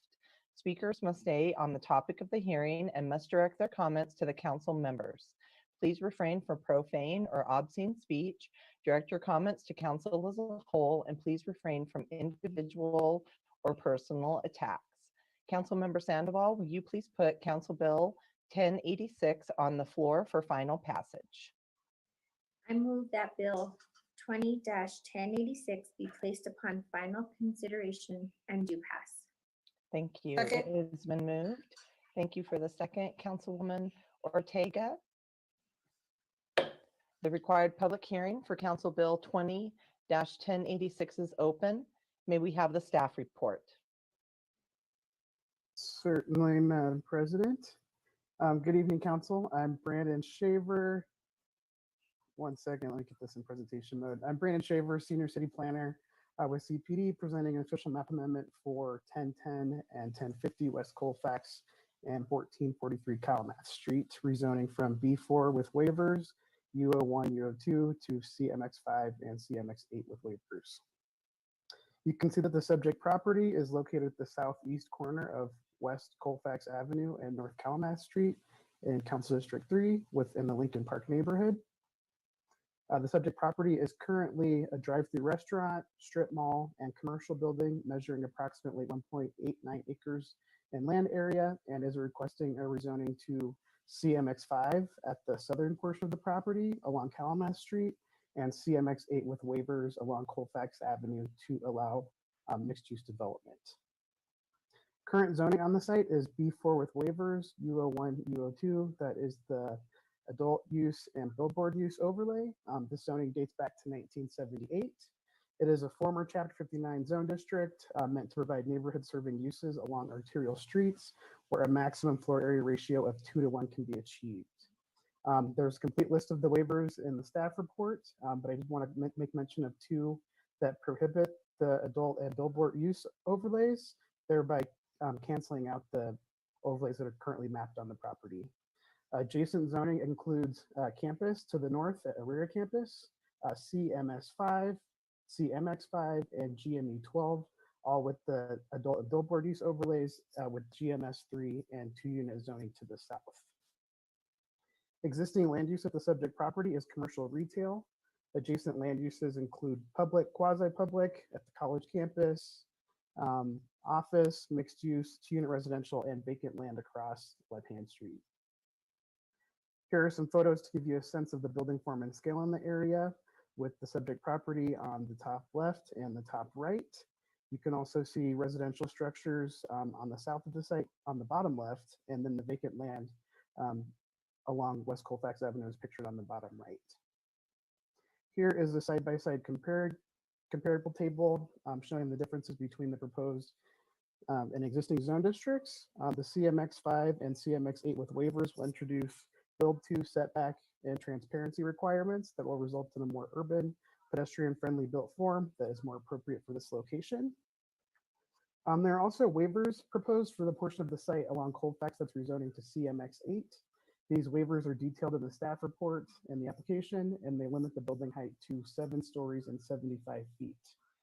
These waivers will not impact the protected district standards imposed by the 2-unit zoning to the south. And these waivers are intended to provide flexibility in accommodating additional affordable housing units in close proximity to transit, and they are consistent with CPD's policy of using waivers as a bridge to a future text amendment. As many of you may be aware, CPD is currently working on an affordable housing zoning incentive, and this site is would probably qualify as being considered an incentive area. There is also a development agreement in the form of an affordable housing agreement that has been executed. This agreement goes beyond the build alternative plan, as 10% of all units will be income restricted for a period of 99 years at 60 and 80% AMI levels. 25% of these income restricted units will be 2 bedrooms and 10% will be 3 bedrooms. Further, the income restricted units will be equitably distributed across the project and constructed of similar quality as the market rate units. As the project is currently designed, there will be a total of 28 affordable housing units provided. This is in contrast to the 4 affordable housing units that would be the result of the build alternative plan calculation. Informational notice of this application was sent in late November. At that time, the applicant continued to engage with the community. They worked with hosts to develop that affordable housing agreement, and they worked with CPD to craft the waiver language. This resulted in a revised application being submitted in late August. At the time the staff report was sent out, we have received 18 letters of support, including one from the La Alma Lincoln Park neighborhood, and 1 letter of concern and 1 letter in opposition. Moving to the criteria, there are 4 plans that impact the subject property, beginning with Comprehensive Plan 2040. This proposed rezoning is consistent with many of the strategies dealing with equitable, affordable, and inclusive, strong and authentic neighborhoods, and environmentally resilient goals and strategies. Moving to Blueprint Denver, the subject property is mapped as part of the general urban neighborhood context. The most predominant land use in these areas is multi-unit residential, and there is a regular street grid with consistent alley access. However, this application is proposing the urban center neighborhood context, which is more appropriate as this site is across the street from the light rail station in close proximity to downtown Denver and the area campus. As Blueprint Denver maps are at a citywide scale, limited flexibility can be interpreted as long as the request furthers plan goals and fits with the overall intent of the context map, which this does and is consistent. The future place map designates this property as a community corridor. Here we envision a mix of office, commercial, and residential uses with buildings generally up to 8 stories in height. And given the street type of Colfax Avenue being a downtown arterial, the increased height here does make sense, and it is still less given the waivers that will limit the property to 7 stories instead of 8, so I'll provide that transition to the neighborhood to the south. This is part of the community centers and corridors growth area strategy, where we envision 25% of new housing and 20% of new employment by 2040. Next, we have the La Alma Lincoln Park Neighborhood Plan. This plan was adopted in 2010 and envisions the area as a stable, mixed income neighborhood that provides connections to the surrounding neighborhoods, downtown, and the area campus. The framework plan identifies the subject property as both mixed-use retail and mixed-use commercial. And the application of mixed-use zoning is prescribed in these places and also in areas of change, which these properties were designated as in Blueprint Denver 2002. The building heights map in this plan recommends up to 5 stories along Colfax and up to 2 stories along Calumet Street closer to 14th Avenue. However, the plan does anticipate higher intensity zoning changes, and in these instances, applicants must substantially mitigate negative impacts and further the plan goals. So in working with the community, the applicant has been able to provide an affordable housing agreement, increase the amount of retail based on the neighborhood input. They have also relocated truck access based on neighborhood alley concerns, and they've also planning to do live work units along Pan Street to better integrate with the residential area. And lastly, they are intending a public art component to be along Calumet Street to better integrate into the art district on Santa Fe. While it's not a supplemental plan to comp plan, this rezoning does meet Housing and Inclusive Denver, in that it will be providing affordable housing in areas of opportunity and promoting mixed income retail housing. Staff also finds that this rezoning meets the next 2 criteria, as it will result in the uniformity of district regulations and also further public health, safety, and welfare through implementing adopted plans, facilitating increased housing density near transit, and providing better health outcomes through increased physical activity within walkable distances. There are 2 justifying circumstances mentioned for this rezoning. The first is change or changing conditions in the surrounding area. Recent physical changes include the opening of new multi-unit residential projects within close proximity to this site, as well as significant public and private investments along the Santa Fe corridor. And the second justifying circumstance points to the fact that the subject property, currently zoned B4 with waivers, UO1, UO2, retained former Chapter 59 after the city adopted the Denver zoning code. Lastly, the proposed rezoning is consistent with the urban center neighborhood context that exists in the surrounding area and with the purpose and intent statements for both CMX5 and CMX8.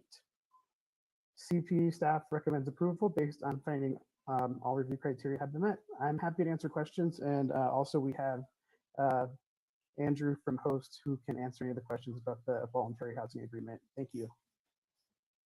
All right. Thank you very much, Brandon. There has been no written testimony submitted regarding Council Bill 1086, and we have 4 individuals signed up to speak this evening. And our first speaker is Joe Swenson.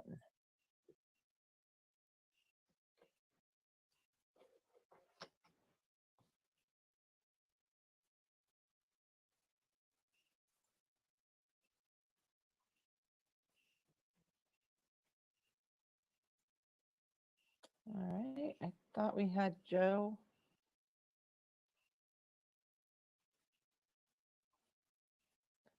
All right, Joe, we're getting you promoted up into the panelist.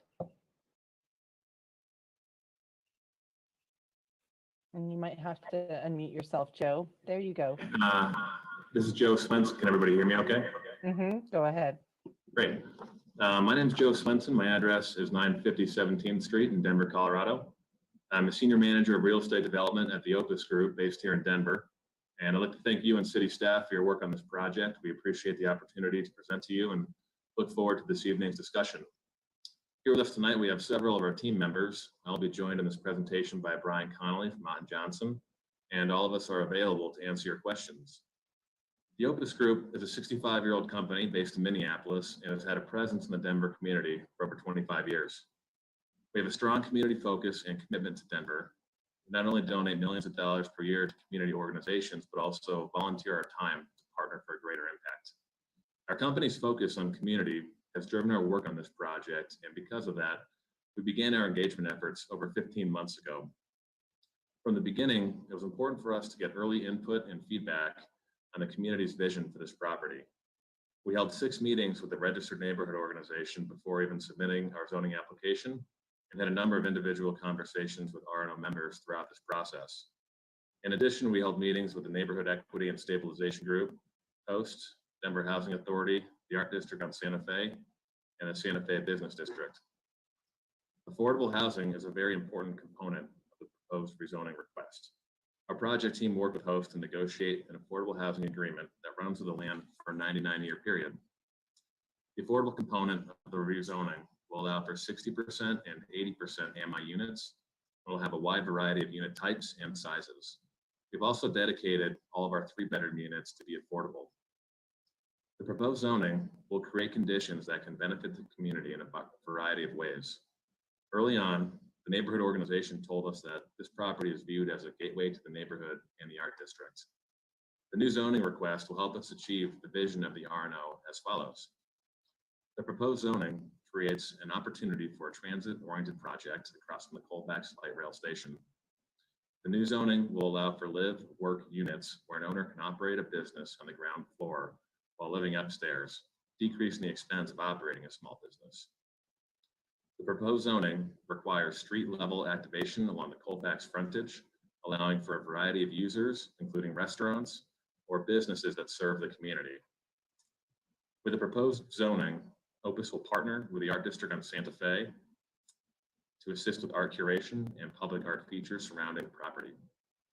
Finally, the rezoning will create conditions to support a great new project that will offer improvements in the alley, new sidewalks, utility upgrades, pedestrian plaza, and added green space. Brian Connolly will now talk about plan guidance. Thank you. All right, thank you, Joe. Next up, we have Brian Connolly. Good evening, council members. Brian Connolly here. My business address is 950 17th Street, Suite 1600. And as Joe mentioned, I am a land use lawyer with Otten, Johnson, Robinson, Neff, and Raganetti. I was asked by the applicant team To specifically touch on the issue of plan support, and we appreciate Mr. Shaver's analysis on this topic, so I'll be brief. The proposal will allow for revitalization of an auto-oriented low-density intersection into a much more walkable area that takes advantage of transit access.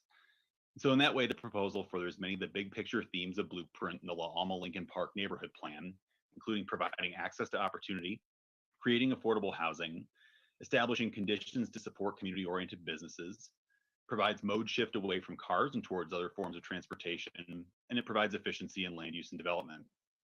Since Brandon provided greater detail on plan guidance, I won't reiterate what's already been said, but we do believe the proposal is most appropriately reviewed under the urban center neighborhood context, and that the future places guidance supports the building height at 7 stories along Colfax and scaling down to the south.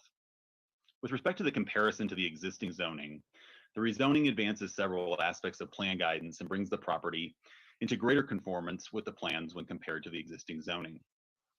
The building height will remain the same as currently entitled in the CMX 8 with waivers portion of the site, and the zone change will allow for relief from the current FAR limitation, which makes for less efficient site development. It avoids the possibility for surface parking. It maintains protected district upper story setbacks and reduces height in the CMX 5 portion of the property. And it will require activation through transparency and street level active uses. So with that, we believe the request is consistent with plan guidance. We agree with staff's analysis. We'd be happy to take questions or discuss this further. And we certainly respectfully request your approval. Thank you. Thank you. Next up, we have Jay Fornia.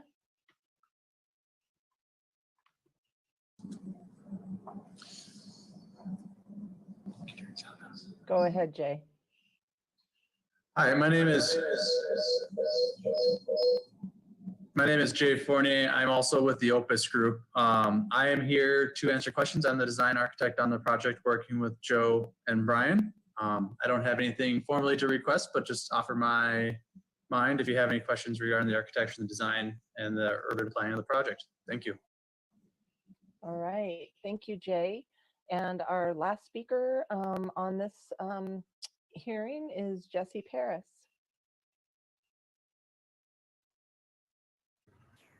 Good evening, members of council. Can I be heard?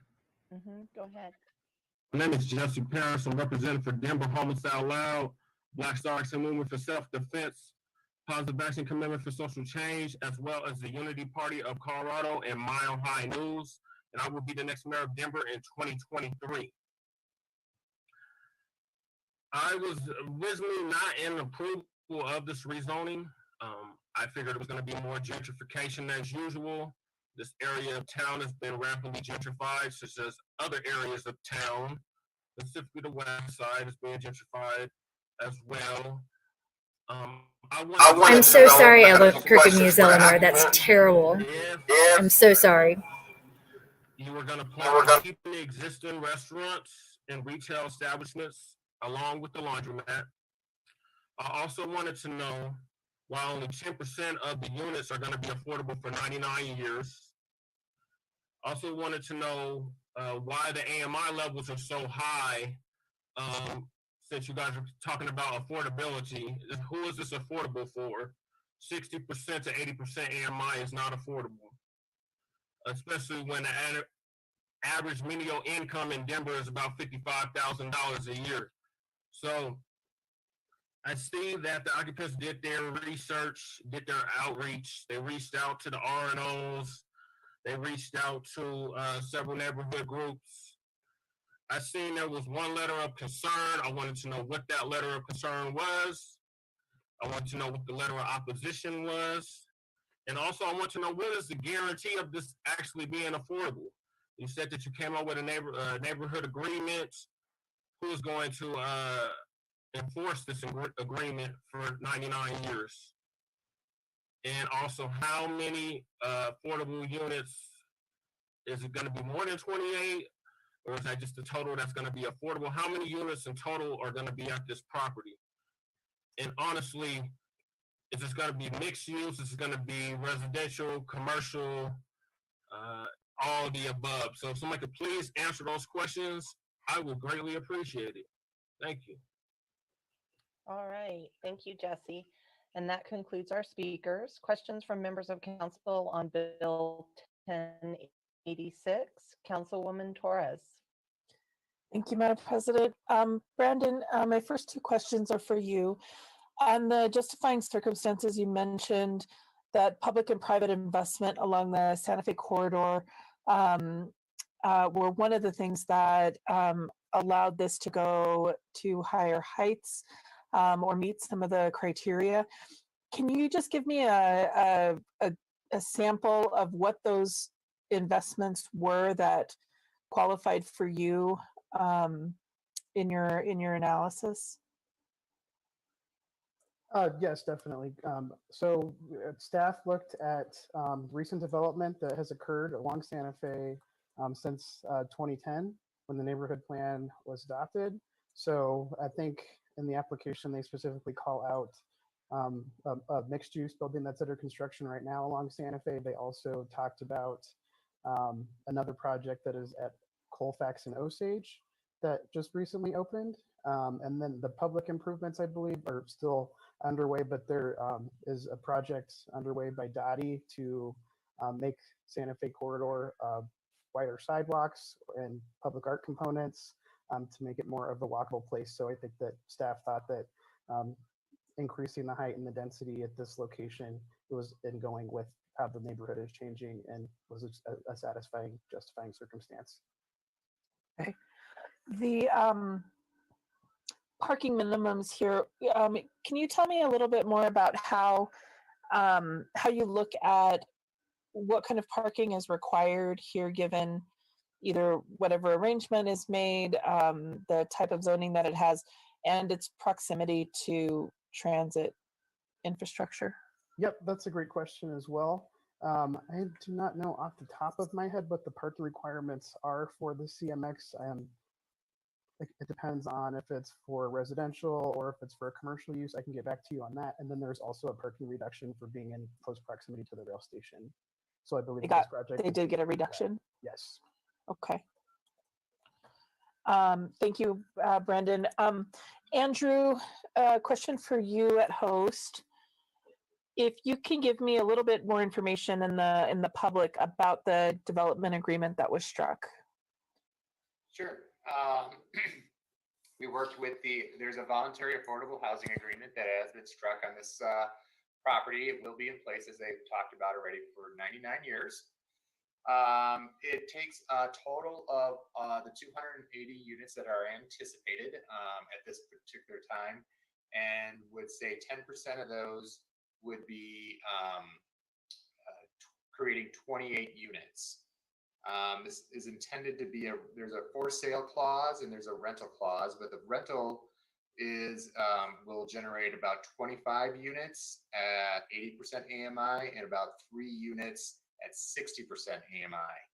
As we were going through the negotiating process, when we looked at the neighborhood and what we were looking for here, was really also trying to get larger family units.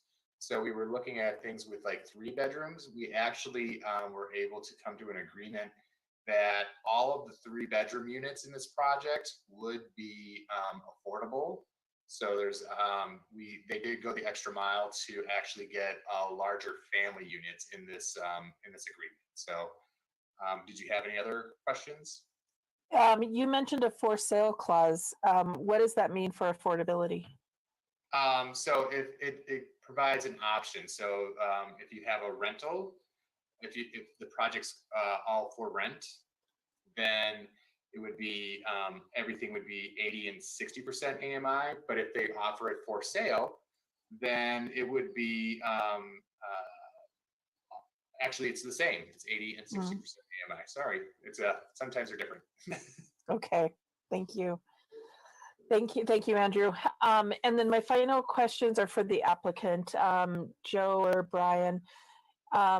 So several of the businesses in the retail area have closed. I've noticed recently, but I know the restaurant remains. There might be some others. Has there been conversation with any of the businesses that have remained about continuing on with the project? What does that look like so far? I know COVID's probably thrown a wrench into everything, but Yeah, COVID has affected some of the local businesses there. I know the Starbucks, and then 2 other businesses are planning to leave. And we've worked actually hand in hand with the laundromat to kind of figure out how to relocate them. So we've come to agreement with them.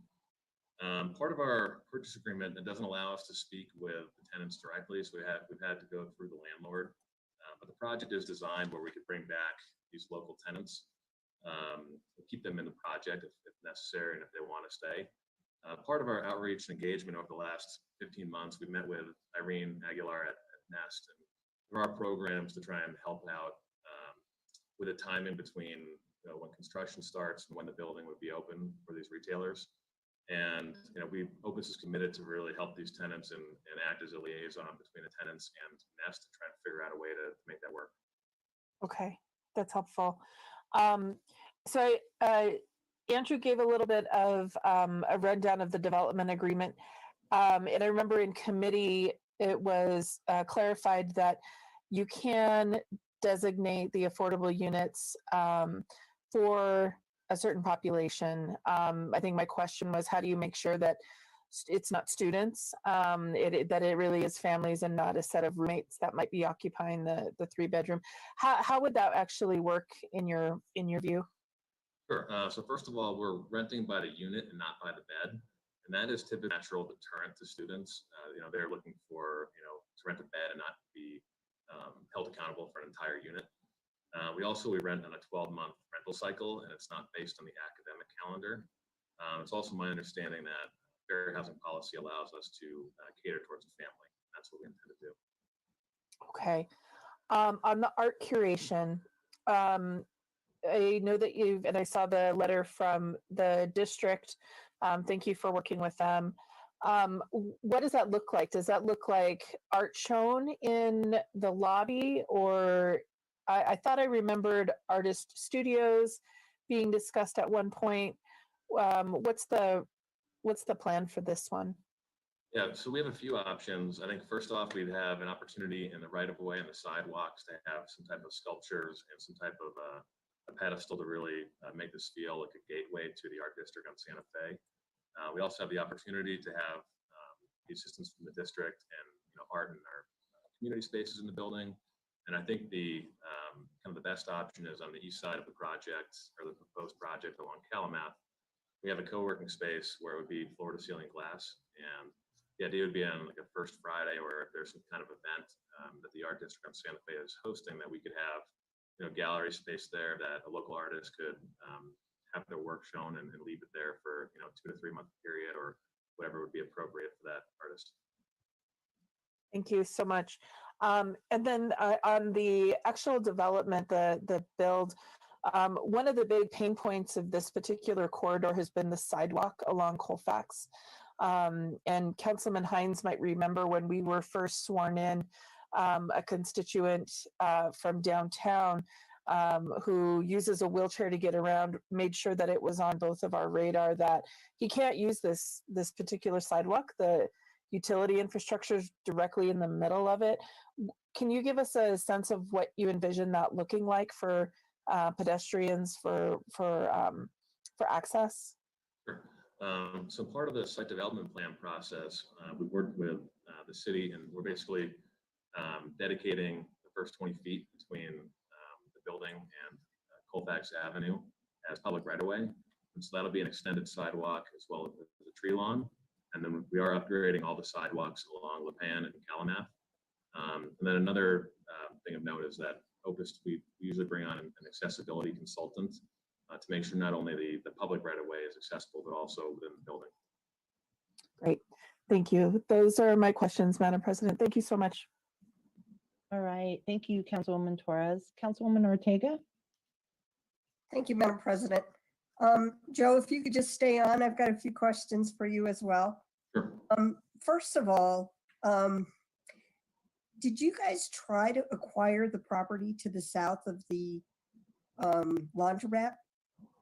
We did not. Okay. That has historically been city-owned property. That's where the Community Development Agency used to be before it was CPD and now DITO. And I had asked our planning director some time ago, not planning director, but our DITO director, to look at that property and tell us what was the status of it. Because it has been vacant for years and years and years. And it's an eyesore on our community, and it would have been ideal to incorporate into the development. But so that's why I was asking the question whether or not you guys even looked at that, because it will continue to be an eyesore on your property once it's all said and done, if it continues to remain vacant as it is today. Yeah. So, Yeah, there's currently a single owner on the property that we're rezoning, and we never considered that piece of land to the south. yeah, It could have been a good opportunity though. yeah, Hindsight. still could be. But anyway, so my next question, several of them were asked by Councilwoman Torres. As far as the, is this being done in partnership with Newset, or did you guys purchase the property from them? So Newset actually sold this property to the current owner. I think it was in 2005. Okay, So Newset is no longer a part of okay, that got it. property.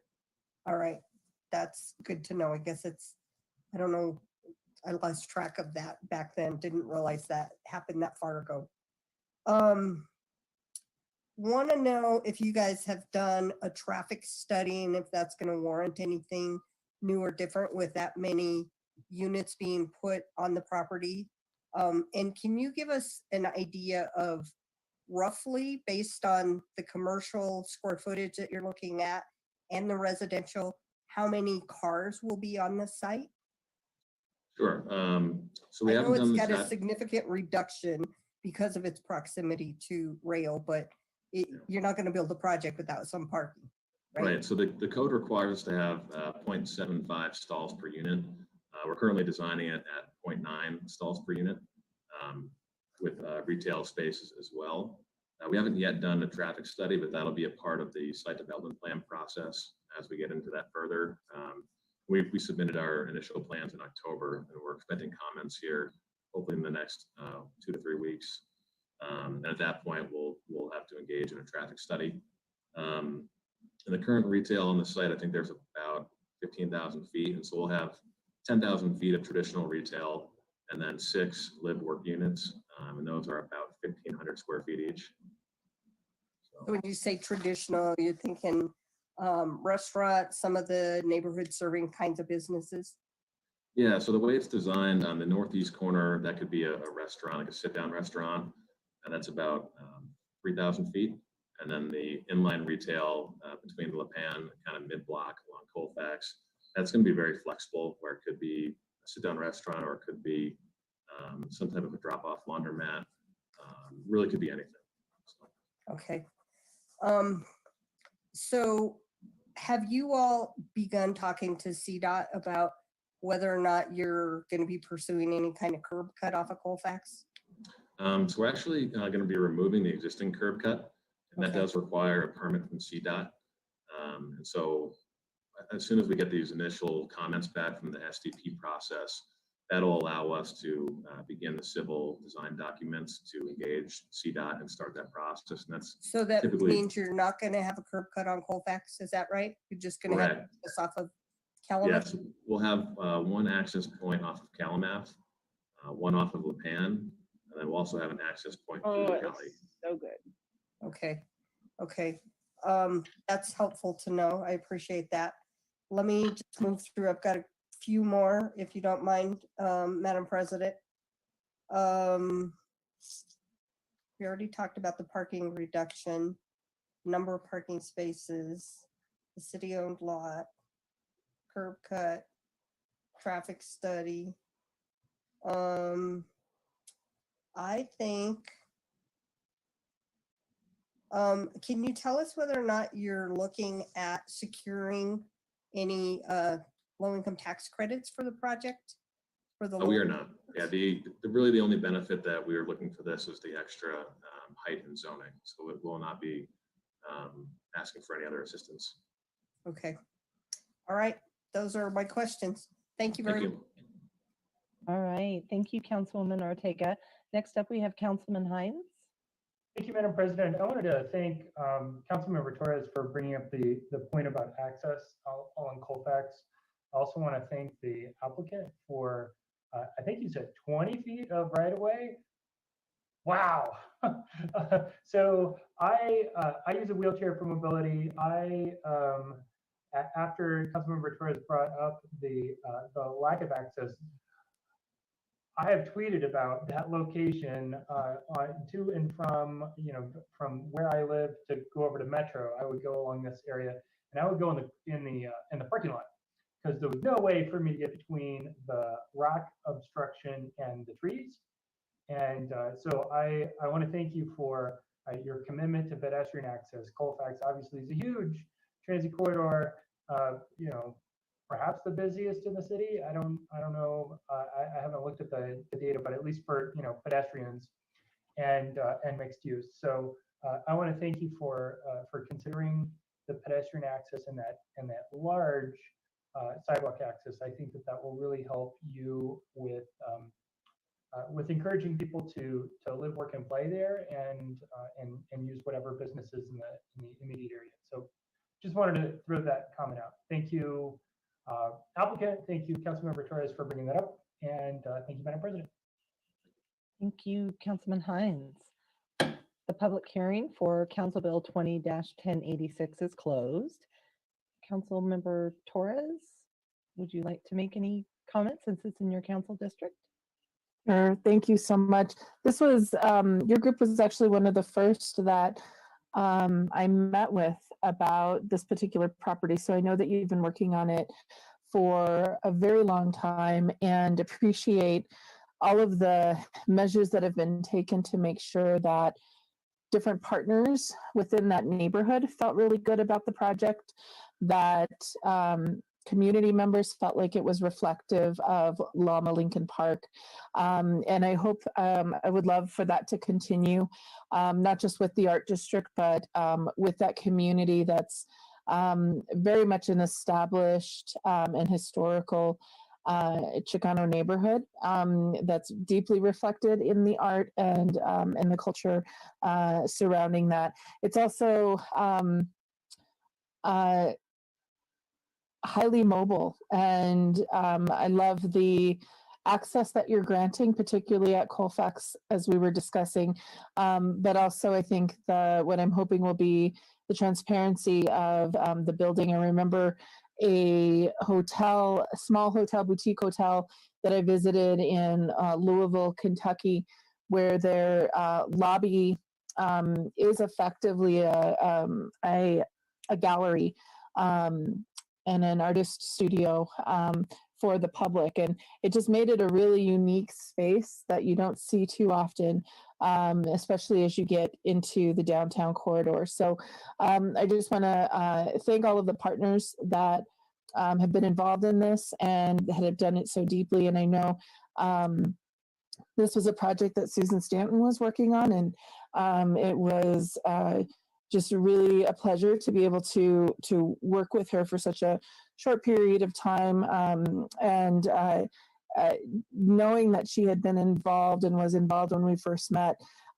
it did breathe an air of confidence of process into this project, and I think that has shown through. And just thank you for all the work that you've done, and I'm looking forward to the build. And I hope my fellow council members will join me in supporting it. Thank you. Thank you, Councilwoman. Up next, we have Councilwoman Sandoval.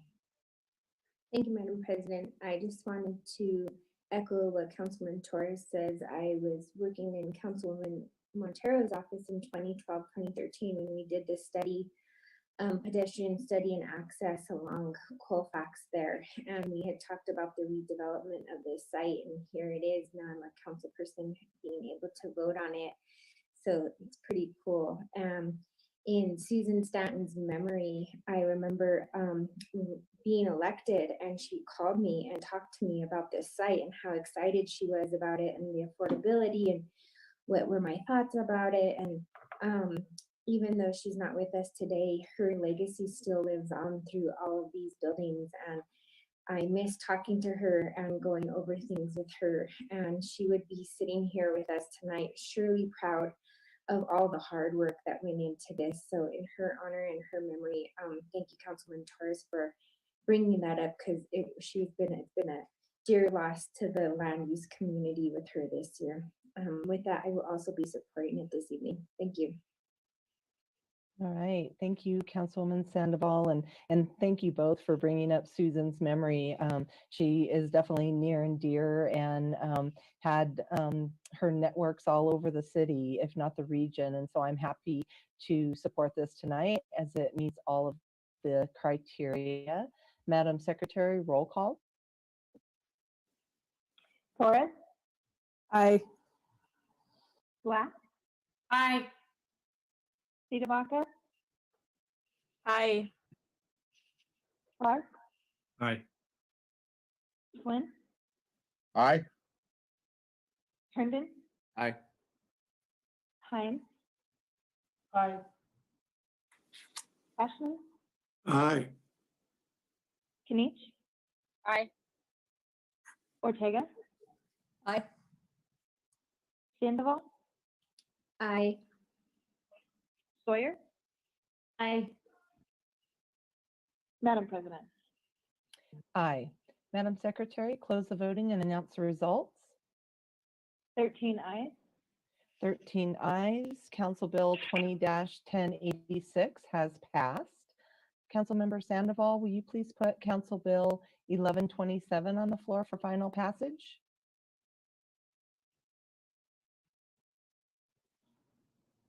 I move that Bill 20-1127 be placed upon final consideration and do pass. Second.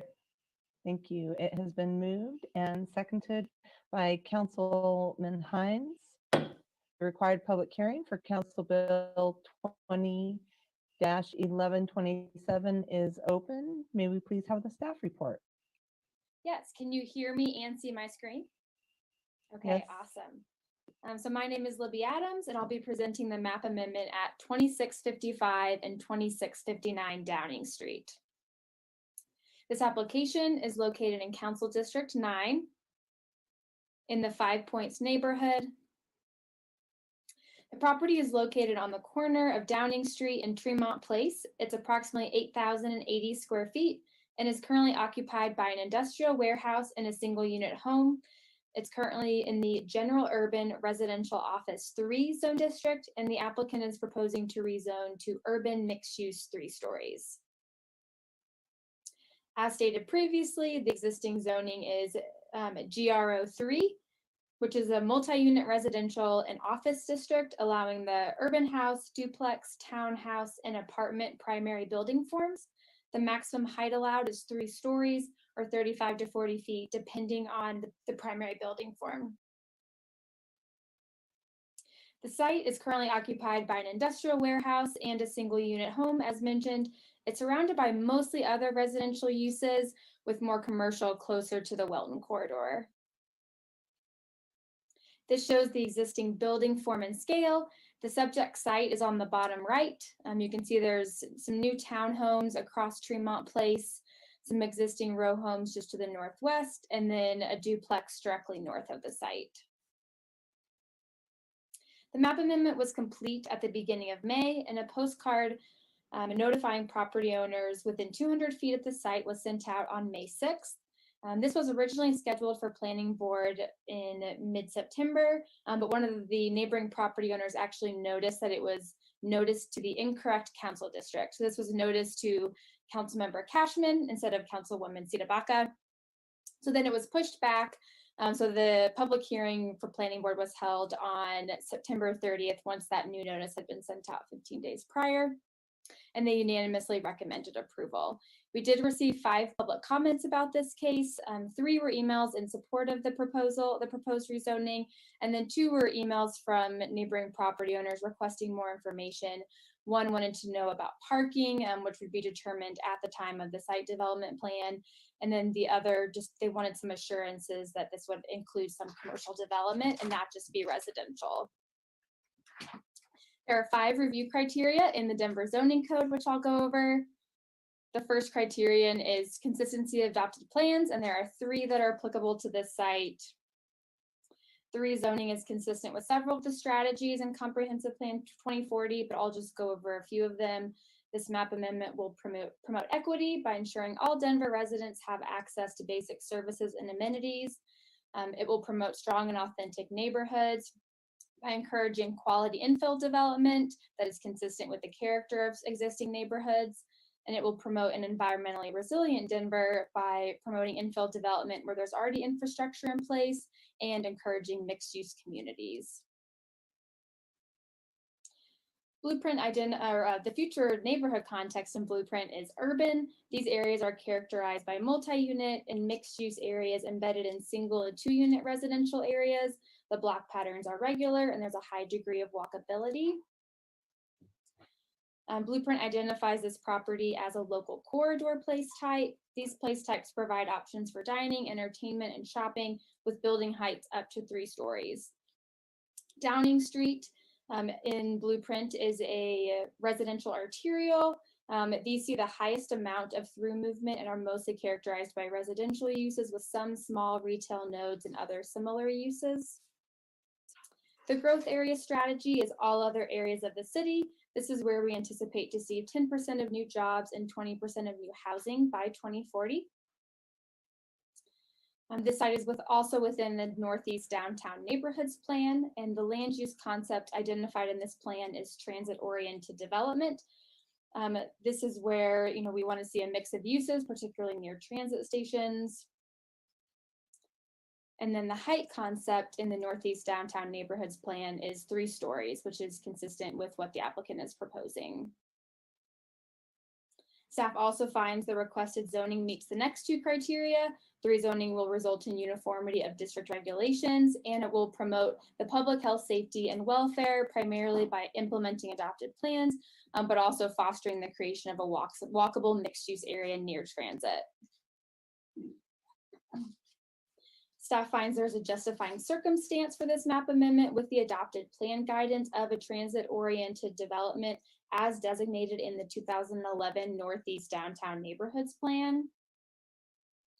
And lastly, the proposed zoning is consistent with the urban neighborhood context, the mixed-use zone district's purpose, and the specific intent of the UMX3 zone district. So staff recommends approval based on finding all criteria have been met, and that concludes the staff presentation. All right, thank you, Libby. There has been no written testimony submitted regarding Council Bill 1127, and we have one individual signed up to speak this evening, and we have Jesse Paris.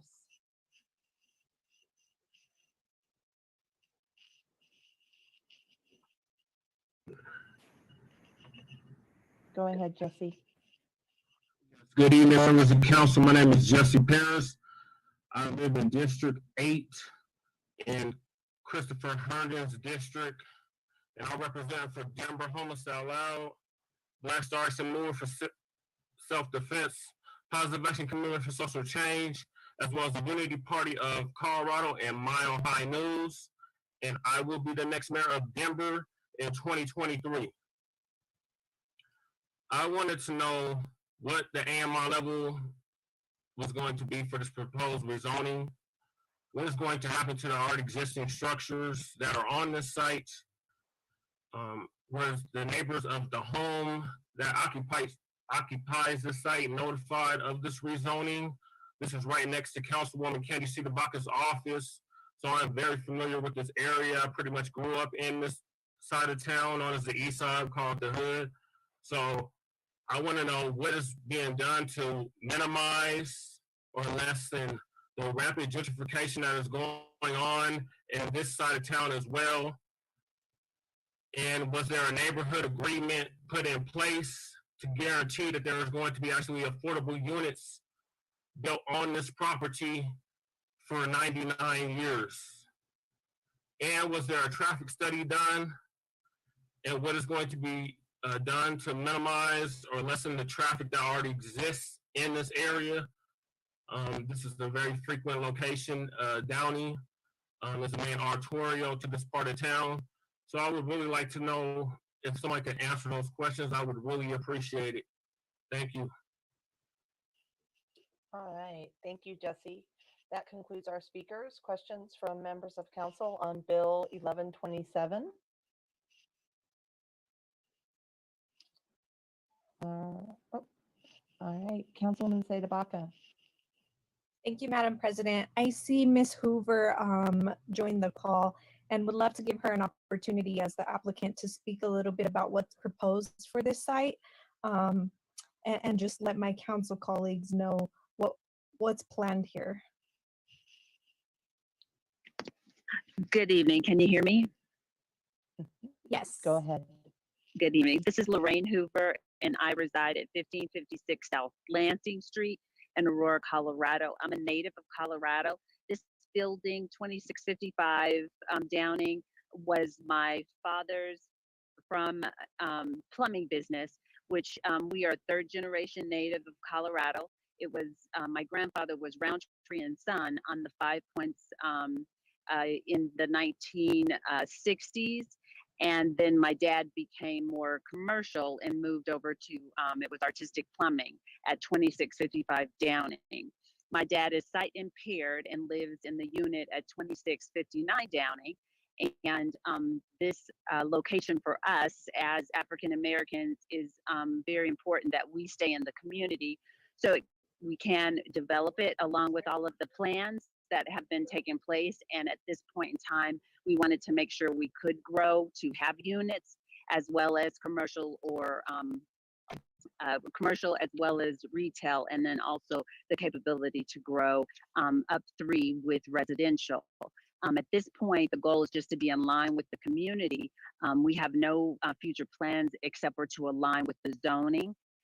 So that's where we are at this point. Thank you, Ms. Hoover. And for my council colleagues, Mr. Roundtree is very involved in our community and just trying to make sure his property is consistent, and we support this application. And I hope you all will as well. Thank you. All right, thank you, Councilwoman Seda Baca and Ms. Hoover. Seeing no other questions, the public hearing for Council Bill 20-1127 is closed. Councilmember Seda Baca, would you like to make a comment since this is in your district? Just that we support it. We don't believe that this will change that corner significantly, and it doesn't essentially change the height that they could currently go up to. He is just making sure that his zoning is consistent with the plans and up to date, and we support it.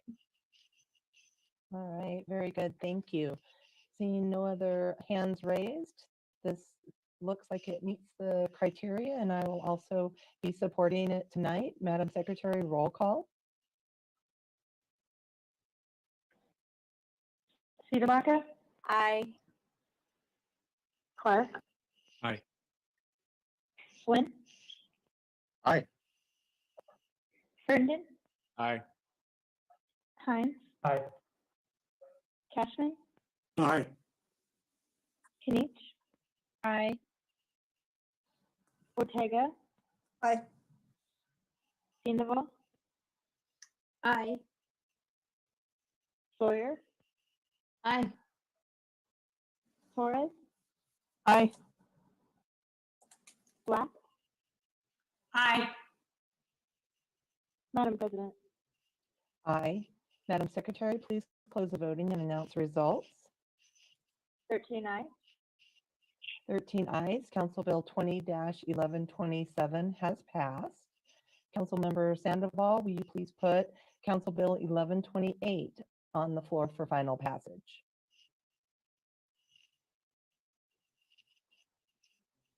I move that Council Bill 20-1128 be placed upon final consideration and do pass. Second. Second. Thank you. It has been moved, and I think we got Councilman Herndon's second in there. The required public hearing for Council Bill 20-1128 is open. May we please have the staff report?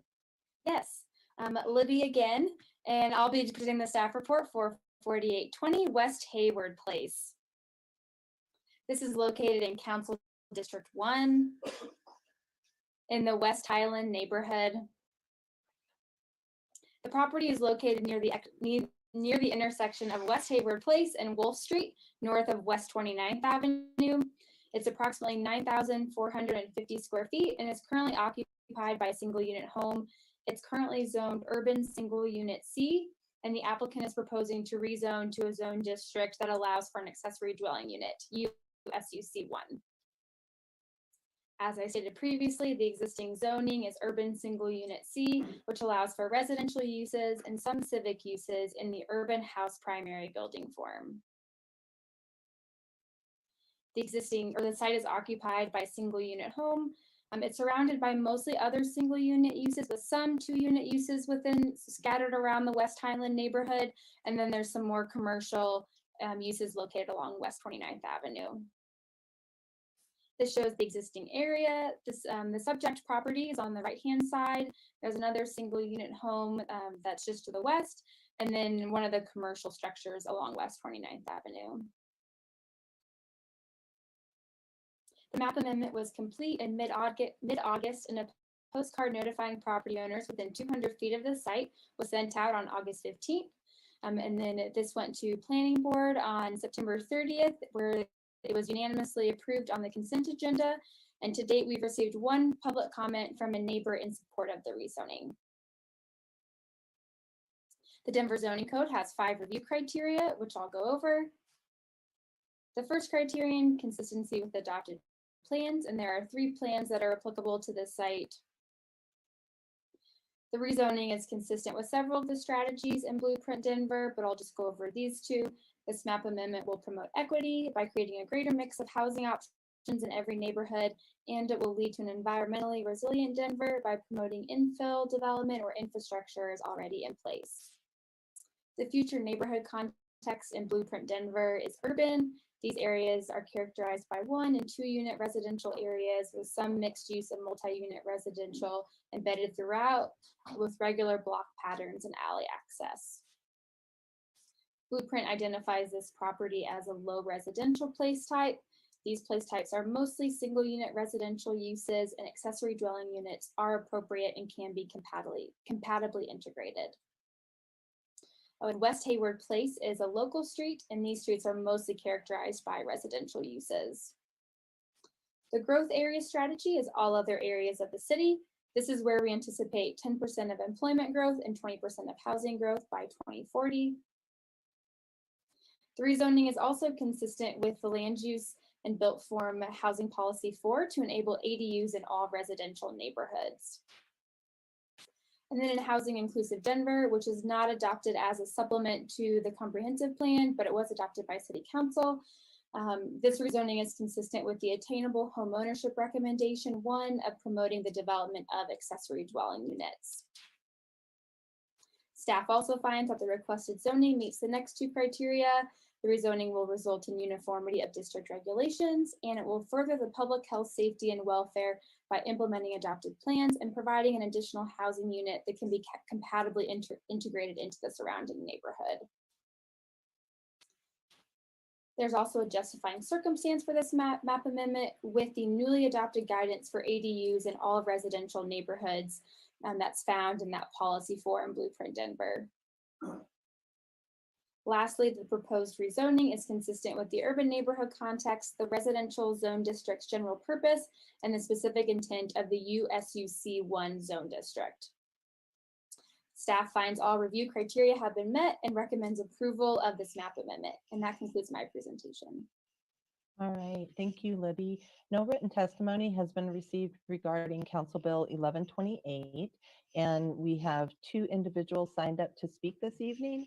Our first speaker is Jesse Paris.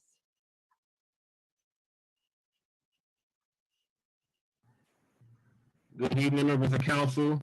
My name is Jesse LaShawn Parrish, and I'm representing for Denver Homicide Out Loud, Black Star Action Movement for Self-Defense, Positive Action Commitment for Social Change, as well as the Unity Party of Colorado and Mile High News.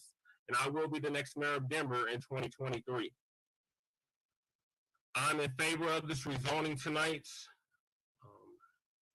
I have love, if you will, for the councilwoman of this district and I have relationships with several people in the neighborhood. I wanted to know who this was going to be rented out to, because this is in an area of town that has been rampantly, if not the most gentrified in the city and county of Denver. So I would really like to know the answer to that question, because we have a unhoused neighbor crisis. People are being swept like trash on a daily basis. So I would prefer the renter to be somebody of lived experience if we're really trying to tackle this crisis that we had pre-COVID. So if someone could please answer those questions, I would greatly appreciate it. Thank you. Thank you. Our next speaker is Comrade Protect.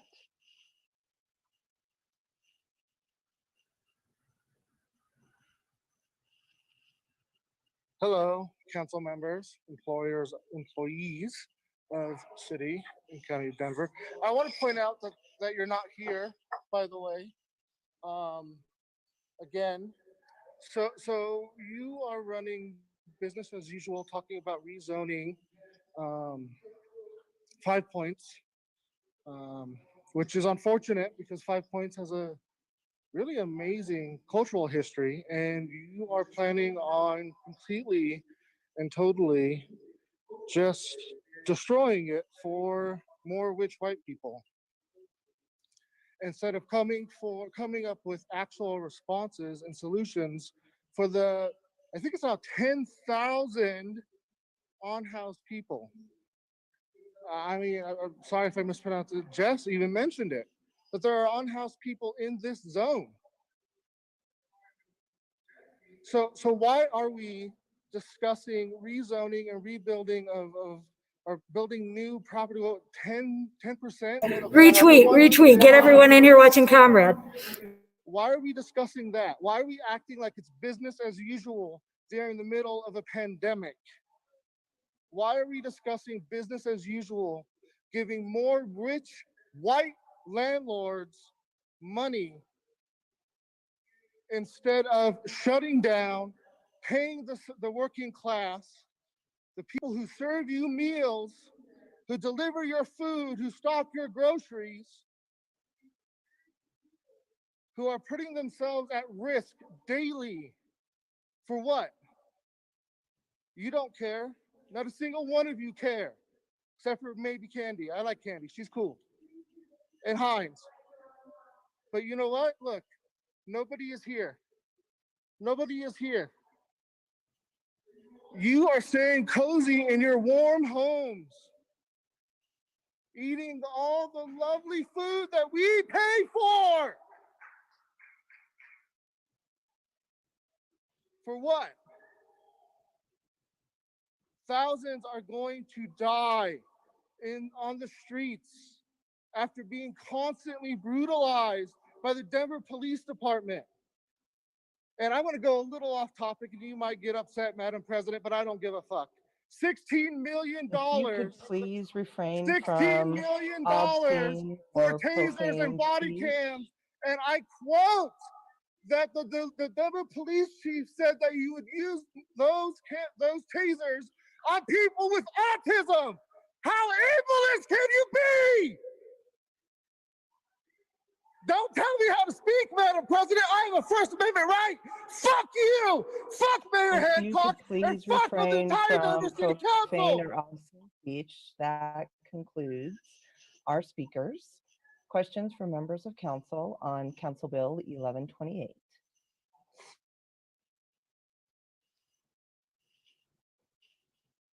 I see no questions from members of council on Council Bill 1128. All right. The public hearing for Council Bill 20-1128 is closed. I don't see any hands raised either on this one. Madam Secretary, roll call, please. Y'all, I swear to God, we need people doing that every single week. We need you showing up just as often as Jesse Paris does.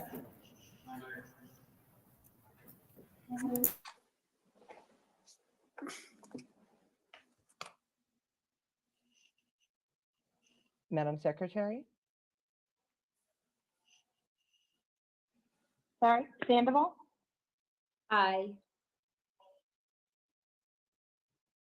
Sawyer, Aye. Torres, Aye. Black, Aye. Sudabaka, Aye. Clark, Aye. Flynn, Aye. Herndon, Aye. Hines, Aye. Cashman, Aye. Kinich. Aye. Ortega. Aye. Madam President. Aye. Madam Secretary, please close the voting and announce the results. 11 ayes. 11 ayes. Council Bill 20-1128 has passed. Councilmember Sandoval, will you please put Council Bill 1138 on the floor for final passage? I move that Council Bill 20-1138 be placed upon final consideration and do pass. Second. Thank you. It has been moved and seconded by Councilman Hines. The 30-minute courtesy public hearing for Council Bill 20-1138 is open. May we please have a staff report? Thank you, Madam President. Will Fenton here from DDPHE with just a quick introduction. I'm joined by Megan Parizo, the Denver Public Health and Environment Contracts and Grants Manager, and the Contract Administrator for the operating agreement, who will be giving a short presentation. We're also joined by colleagues from other city agencies to address questions, and by Denver Health and Hospital Authority representatives, including CEO Dr. Robin Wittenstein, Associate CFO Brad Mimble, and others. And with that, I'll turn it over to Megan. Good evening, council members. I'm going to share my screen here.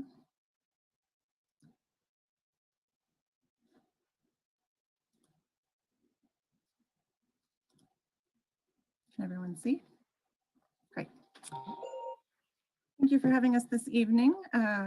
Will already provided introductions. I'm the contract administrator out of DPHE for the 2021 operating agreement. And thank you for your time this evening. Quickly, a little bit about the structure of the agreement. I know many of you are familiar with it. Roughly 16 city agencies and over 40 to 50 people at the city manage the agreement, all the way from budget to monitoring performance and many other aspects of the agreement. It's divided into 3 parts. The first part is considered Appendix A, and it's the core services. These are the services which the city purchases from the authority. That includes examples here like the medically indigent payment, EMS services, public health, Denver Cares, prisoner medical, etc. The second section of the agreement is Appendix B. These are considered non-core services. These are services which the city may purchase from the hospital, but could have multiple providers through a selective bidding process. These examples of these include nurse line, jail medical services, treatment on demand, and many others. And then the last section of the agreement, Appendix C, are the flip and reverse. They're limited services the hospital purchases from the city. And these, some examples include payroll and legal services related to career service employees that are at the hospital, radio support, fuel, 911 call taker, and many others. A little bit about the 2021 agreement itself. There are 39 sections in the operating agreement. As you can see in the chart here, 28 of those sections remained unchanged. 10 of them had relatively minor revisions, and 1 of those has been removed or suspended in 2021. In 2017, I believe there was an audit of the operating agreement, and lots of robust changes occurred in 2018. Therefore, the minimal changes this year. A couple of things to note. The oversight and accountability provisions that were updated and called out by council in 2020 remain in the 2020 agreement as well. And as I mentioned, 1 section of the agreement due to budget reductions has been suspended for the 2020 year, and that's the marijuana public health impact monitoring and epidemiology section. I'll quickly try to run through some highlights of each appendix. These list the general changes in each section with a few small ones not noted here, but these are the major ones. So for the core services in Appendix A, key changes to the emergency medical services at the airport. It was just an updated time that the second ambulance is dedicated to the airport. Some changes in public health services. We added some language around potential mid-cycle negotiations, language around addressing public health information between the two entities, some routine updates to performance metrics and targets, and then some minor updates to the emergency preparedness procedures, partially based on our experience with COVID. Medical services for prisoners. We just updated the time the Sheriff's Department has to arrange for transport of a patient. And then lastly, just some courier services were updated for the Office of the Medical Examiner. Highlights of changes in Appendix B. The caution outline, we clarified some roles and kind of oversight responsibilities within those sections. For nurse line, we updated details regarding medical providers that provide that second level triage at nurse line and brought in the options for external language interpretation services.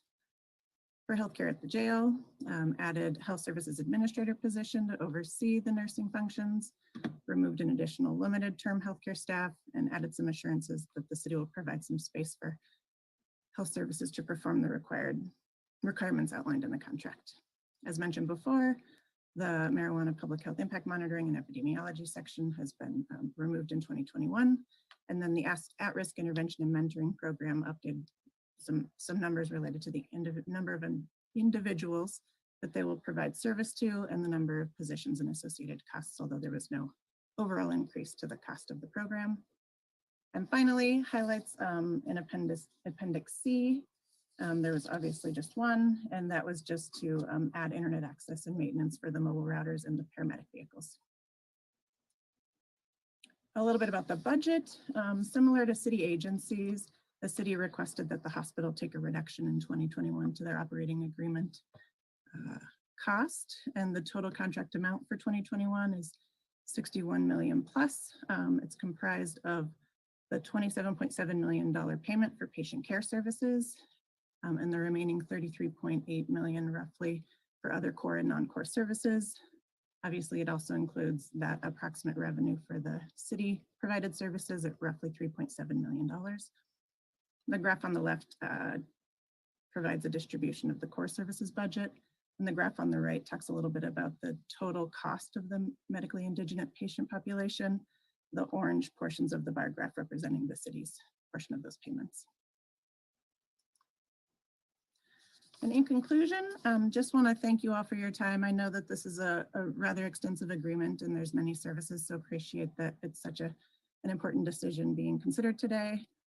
Also want to make sure that we keep in mind the importance of executing the contract by January 1st. We're wanting to make sure that we avoid any gaps in critical services for vulnerable residents in Denver. For many of these services, there aren't likely other providers that are able to step in, and certainly not at this point in time between now and January 1st to provide those same services. With that, that concludes the staff presentation. Thank you for your time. All right, thank you, Megan. We have 22 individuals signed up to speak this evening, and just a quick reminder that this is a 30-minute courtesy public hearing. And so we'll go ahead and start with our list of speakers, and most likely we'll not be able to get through them all, but would ask the speakers if you feel like you're repeating information or information has already been shared, if you could limit your comments so that we can get through as many individuals as possible. And so our first speaker up is Justin Harper.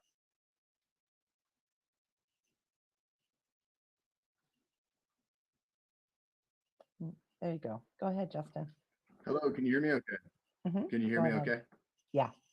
Hi, everyone, and thanks for having me. My name is Justin Harper. I'm a paramedic. I'm one of the assistant chiefs with the Denver Health Paramedic Division. I'm a Colorado native.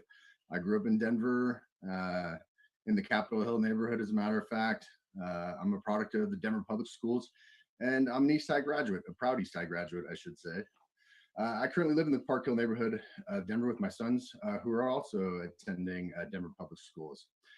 So I chose to become a paramedic, and I joined Denver Health in 2000, and it was really my opportunity to give back and to be a part of this community in a different way. And really, Denver Health affords that opportunity in many ways for paramedics to contribute. And speaking of the contribution, the Denver Health paramedics run more than 130,000 calls per year for service. It's definitely the largest emergency medical services system in the state and certainly in the region. And running such a service comes with a lot of challenges, but I think that we manage these challenges well, and we find ways to help people, and we find ways to help beyond just the response of the paramedics. We actually, in the last 2 years, we've trained people in CPR, first aid, stop the bleed, over 7,000 people in the last 2 years in these courses. We've also trained over 550 EMTs and paramedics in the last 3 years. And so the impact of this healthcare education, it's a great example of how we reach our community in different ways. And it can't be understated. One of the things that we know as paramedics is that people don't necessarily survive out of hospital cardiac arrest if they don't have bystander CPR. We know that you can bleed to death from a major injury in less than 3 to 5 minutes. And so providing this community training and helping people to be able to help themselves and others, we know is vital. And that really speaks to who we are and how we're embedded in this community. The Denver Health Paramedic Division exists to serve our community beyond the ambulance response. We are a core city service that contributes to the greater good of this amazing city.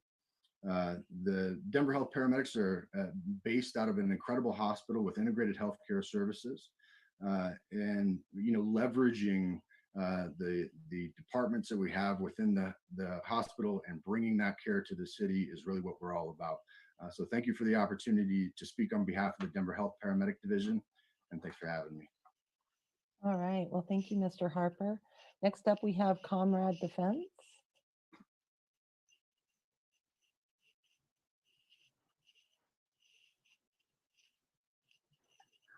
Hello again, employees of Denver residents. Oh, I saw you shaking your head, Madam President. I'm so sorry to inconvenience you one more time for a whole 3 minutes. So I just want to talk about the fact that I support being able to make sure that our people, the residents and citizens of Denver, have access to healthcare. I believe in something called Medicare for All, though. I don't believe that Denver Health, which is a for-profit organization, should be receiving more funding. Instead, we should fund Social Security, we should fund Medicare and Medicaid, so that those who are not lucky enough to still be employed in the middle of a pandemic can still get help. And yeah, of course, the emergency room's gonna accept you, and they're gonna treat you, then they're gonna kick you out the door. And that person who just got out of the hospital with maybe little to no clothing might return to where they thought their camp was, for it to be fenced up and for the police to have literally thrown away all of their property, brutalizing them again. Yeah, I know, I keep bringing it up, and I'm so sorry, Madam President, that it irks you. But honestly, I'm not. Because you cannot continue business as usual when we are looking at thousands of people who are unhoused or housing insecure in the middle of a pandemic where they can't even get a job. And those who can get a job have to wait 30 days for healthcare coverage. So why do we not instead give money to Medicare, do something like California has done, and build our own Medicare, so that we can make sure that the residents and our lovely tourists have healthcare when they need it. Also, November 30th, I want to go on record saying this. November 30th, the city and county of Denver plans to sweep. Yeah, I use the word sweep because you treat it like trash, treat humans like trash. 300 people that you sent there, the Denver police sent to the Arkins camp, and now you're going to sweep them. Where are they going to go? You're going to destroy property. You're going to traumatize more people. And so one last time, I just want to say, fuck you, Madam President. Thank Fuck you for joining us tonight. Our next speaker up is Cypress Charles.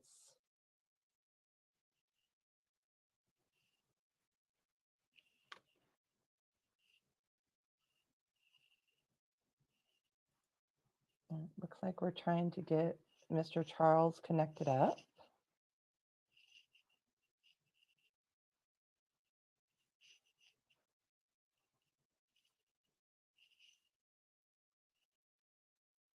All right, I think you're in the panelists. Mr. Charles, go ahead.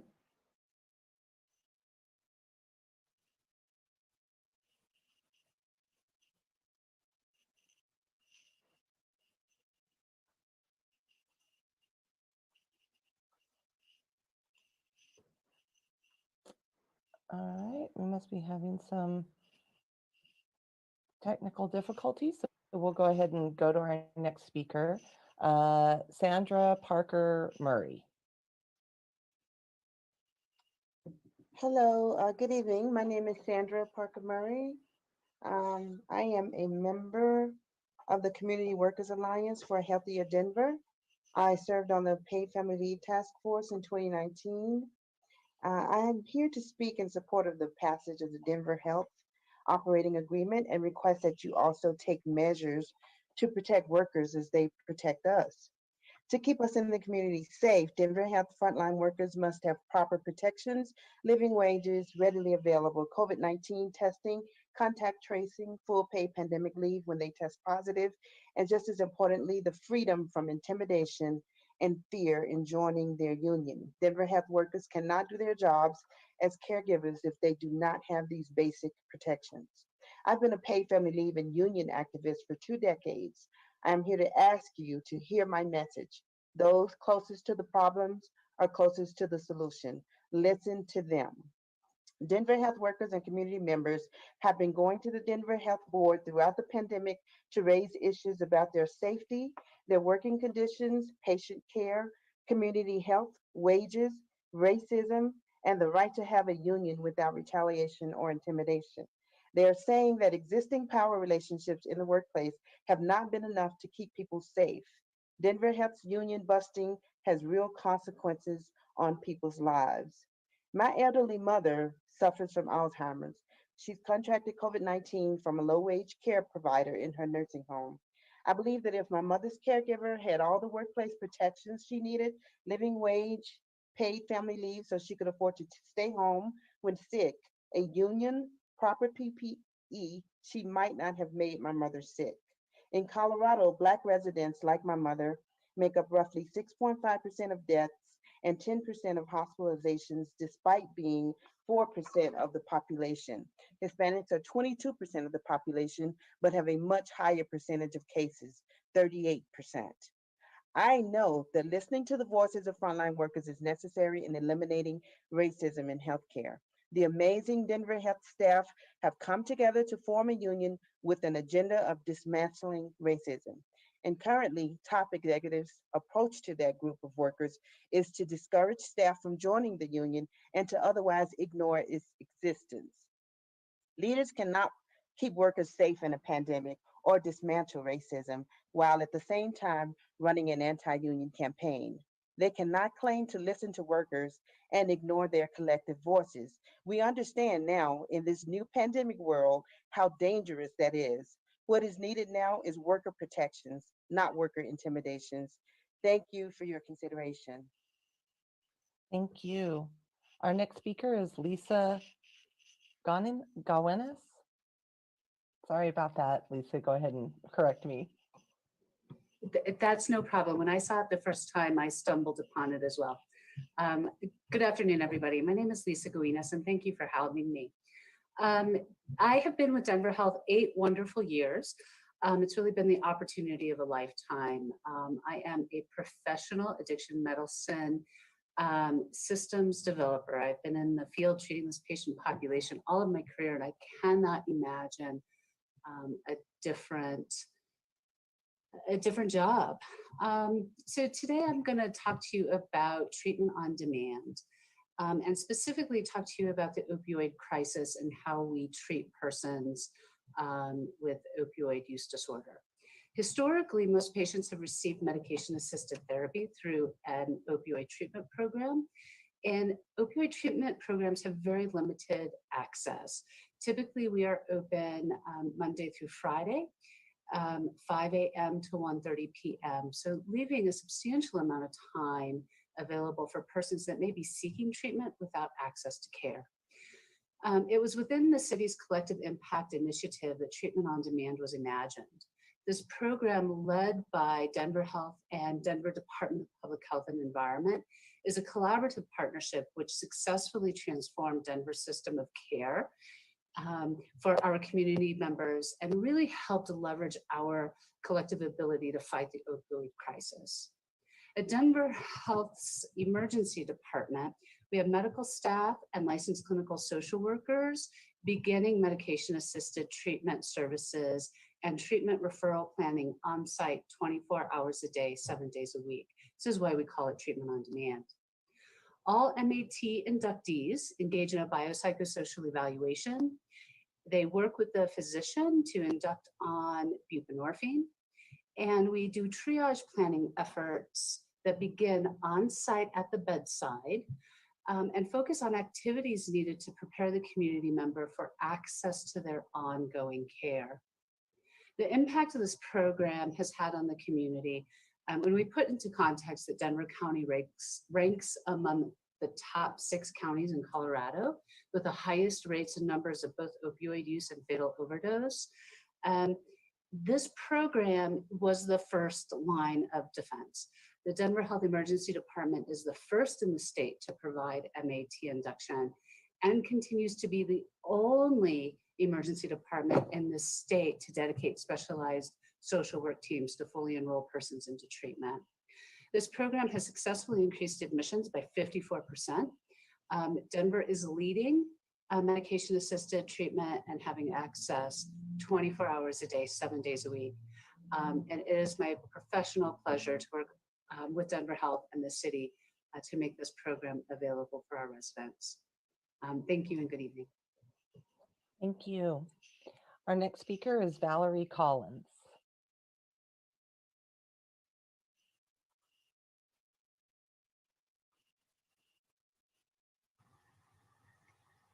There you go. Go ahead, Valerie. Okay, great. Go ahead. Good evening. Thank you for the opportunity to comment. My name is Valerie Collins, and I'm an attorney with Towards Justice, a nonprofit law firm that represents workers involved in various workplace injustices, but most recently, as you can imagine, a lot of our work has involved COVID-related workplace issues. And I'm sure everyone by now has seen all of the kind of cheesy commercials and yard signs applauding healthcare workers while they are literally giving their all to keep our friends and our family and our community safe.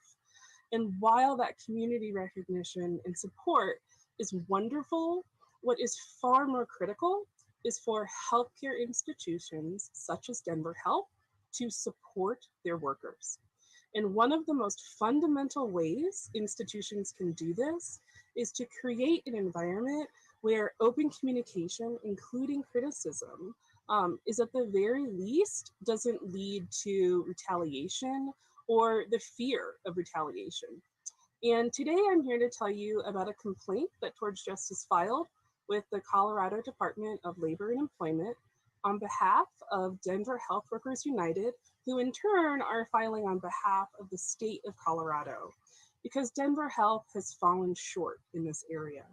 Under Colorado's new whistleblower law, employees can designate organizations such as Denver Health Workers United to pursue anti-retaliation whistleblower legal action based on their own experiences, but on the behalf of the state to protect whistleblowers. And that's what we've done here. Specifically, the complaint explains how Denver Health has repeatedly retaliated against employees who have spoken out about the extraordinary strain that they're under while trying to protect not only their patients, but themselves.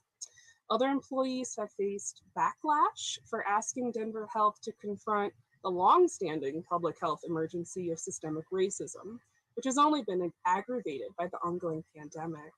And these employees are seeking an order, essentially just requiring Denver Health to comply with the law by allowing workers to speak out without the fear of retaliation. Now more than ever, it is just critical to support these workers who speak out regarding public health and workplace safety, particularly regarding COVID and systemic racism. Not only is this activity legally protected by law, it's essential to protecting workers and the public. We ask that the Denver City Council stand with Denver Health employees and workers everywhere against any attempts to silence them. I thank you very much for the opportunity to comment. Thank you. Our next speaker is Sarah Youngles. Hello, my name is Sarah Jungles. I live in Council District 10 and I work as a certified nurse assistant for Denver Health on the main campus in Council District 3. I joined Denver Health Workers United because I believe many workers like me are extremely underpaid for the work that we provide. On January 1st, my base pay of $14.35 will not meet the City of Denver's minimum wage increase. And I know I'm not alone in this. Most support staff won't meet minimum wage. So even with our less than livable wages, we are expected to provide excellent care to everyone in this community. We frequently have to care for aggressive and combative patients while at work. It's not uncommon to have patients physically, verbally, and even sexually assault us while at work. And while this is happening, our thoughts have to be on keeping the patient safe, even over our own safety many of the times. Even if we're not dealing with these types of patients, it's not uncommon for us to be so short-staffed that one CNA is doing 2 to 3 CNA's jobs at once. This is not safe for us, and it's not safe for our patients. The COVID-19 pandemic has just worsened these issues and caused more safety issues for the patients and staff. Frequently, assignments are made not considering the transmission of the virus from patient to patient. I frequently have assignments where only half of my patient load has COVID-19 and the other half does not. Even with the best precautions, I know that I'm greatly increasing the chance of spreading the virus from one room to the next. Most of us live in constant fear that we're going to be the one who gives COVID-19 to a patient who did not have it before they entered the hospital. So not only do we have to worry about potentially killing a patient, we have to bring the virus back home to our families and doing the same. This intensifies in situations where we've been asked to sit inside of COVID positive rooms to keep a patient safe for hours, and even up to our entire 12-hour shift. Without asking us for suggestions on the many ways we keep both of our patients and ourselves safe, they've decided to sacrifice us to COVID-19 and increase our chances of catching this virus exponentially while paying us an unlivable wage and not even offering us as little as hazard pay. It is for these reasons and many more, employees decided to unionize at Denver Health to try to make our voices heard. We created and have been a union since the beginning of May, and our executive staff refused to acknowledge us. That is why we're here to ask for your assistance in allowing us to continue to make positive change at Denver Health for our fellow staff members, for our community, and without fear of retaliation. Thank you for your time. Thank you, Sarah. Our next speaker is Peter Delavica. Good evening, Council. Everybody hear me okay? Go ahead. My name is Peter Delvecchia. I'm a Denver paramedic. I've worked at Denver Health for almost 2 years. I'm here speaking on my own account and as a proud member of Denver Health Workers United. I ask that you approve the Denver Health operating agreement. We urgently need the money to pay for the emergency services my coworkers and I provide every day. The vast majority of patients are uninsured or underinsured and rely on the safety net which Denver Health provides. Earning my right shoulder patch, officially becoming a paramedic of the city and county of Denver, was one of the most difficult and single greatest achievements of my career. I've worked at many agencies over the last decade, but I've never seen the dedication and expertise which I've seen with the Denver Health paramedics. If you get shot, stabbed, or otherwise brutally injured, data shows that you have a better chance of surviving in Denver than anywhere else in the country. This is due to the speed, skill, and expertise of the Denver paramedics and the staff of Denver Health. Our prowess in treating medical conditions is followed close behind our trauma care. Prior to the pandemic, working on the streets of Denver was challenging, engaging, and extremely rewarding. I still get the same satisfaction from my job during the pandemic, but it comes with an intense level of stress. Since March, fear of spreading the virus to my family comes every time I walk through the door. Frustration comes when I encounter a person society has forgotten. Anger comes when I'm assaulted by the citizens who are at the end of their ropes. Fatigue comes from significant daily call volume. Despair comes when my patients die. These things are to be expected during the pandemic. These things I can handle. I can't handle being issued protective equipment which won't survive the rigors in the ambulance. I can't handle a lack of regular testing for a virus which spreads asymptomatically. I can't handle seeing turnover of expertise because we're paid significantly less than surrounding agencies. I can't handle seeing Denver Health executives paid bonuses which are equivalent in value to hazard pay we've been promised. I can't handle constant phone calls from the Denver Health Billing Department for bills for treatment from being assaulted on the job. I can't handle being actively targeted for making my voice heard. We will make it through this pandemic, but the management of Denver Health is making it difficult. I used to think that being a union paramedic would just be a minor benefit. I now know that our collective voice is essential in protecting the welfare of our patients. Denver Health workers are the safety net. We work tirelessly to protect the integrity of this netting. We are the first to see when someone might fall through, so it is essential for workers to have the ability to sound an alarm. Strong workers are aggressive in protecting their patients. A strong union means a strong safety net. A strong union means lives saved. We all need to do our part to fight COVID-19. The public needs to wear masks, paramedics need to run calls, nurses need to treat patients, doctors need to guide care, management needs to support workers, our leaders need to keep us all protected. I ask you to pass the operating agreement for Denver Health and continue to vigilantly protect our constitutional right to organize. Thank you. Let me know if you have any questions. Thank you, Peter. Next up, we have Michelle McDaniel.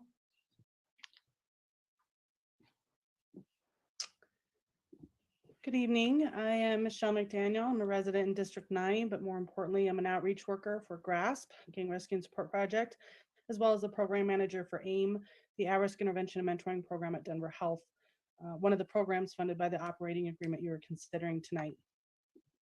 I'm not a numbers person, but I know how important they are. So I will begin with just a few to put into context how important your investment is to the AIM program. Our budget of $163,993 pays for 2.25 outreach workers to be subcontracted from GRASP. 2.25 outreach workers with collectively 38 years experience that are on call 24 hours a day, 7 days a week, 51 weeks a year. Yeah, we actually do take the week of Christmas off.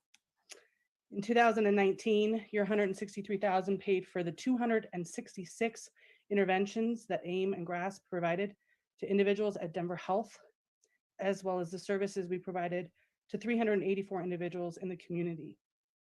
It supported the 27 critical crises we responded to, the 40 trainings we provided, the 2 medical pipelines programs that we support, and the numerous boards, councils, community organizations that we are a member of and partner with.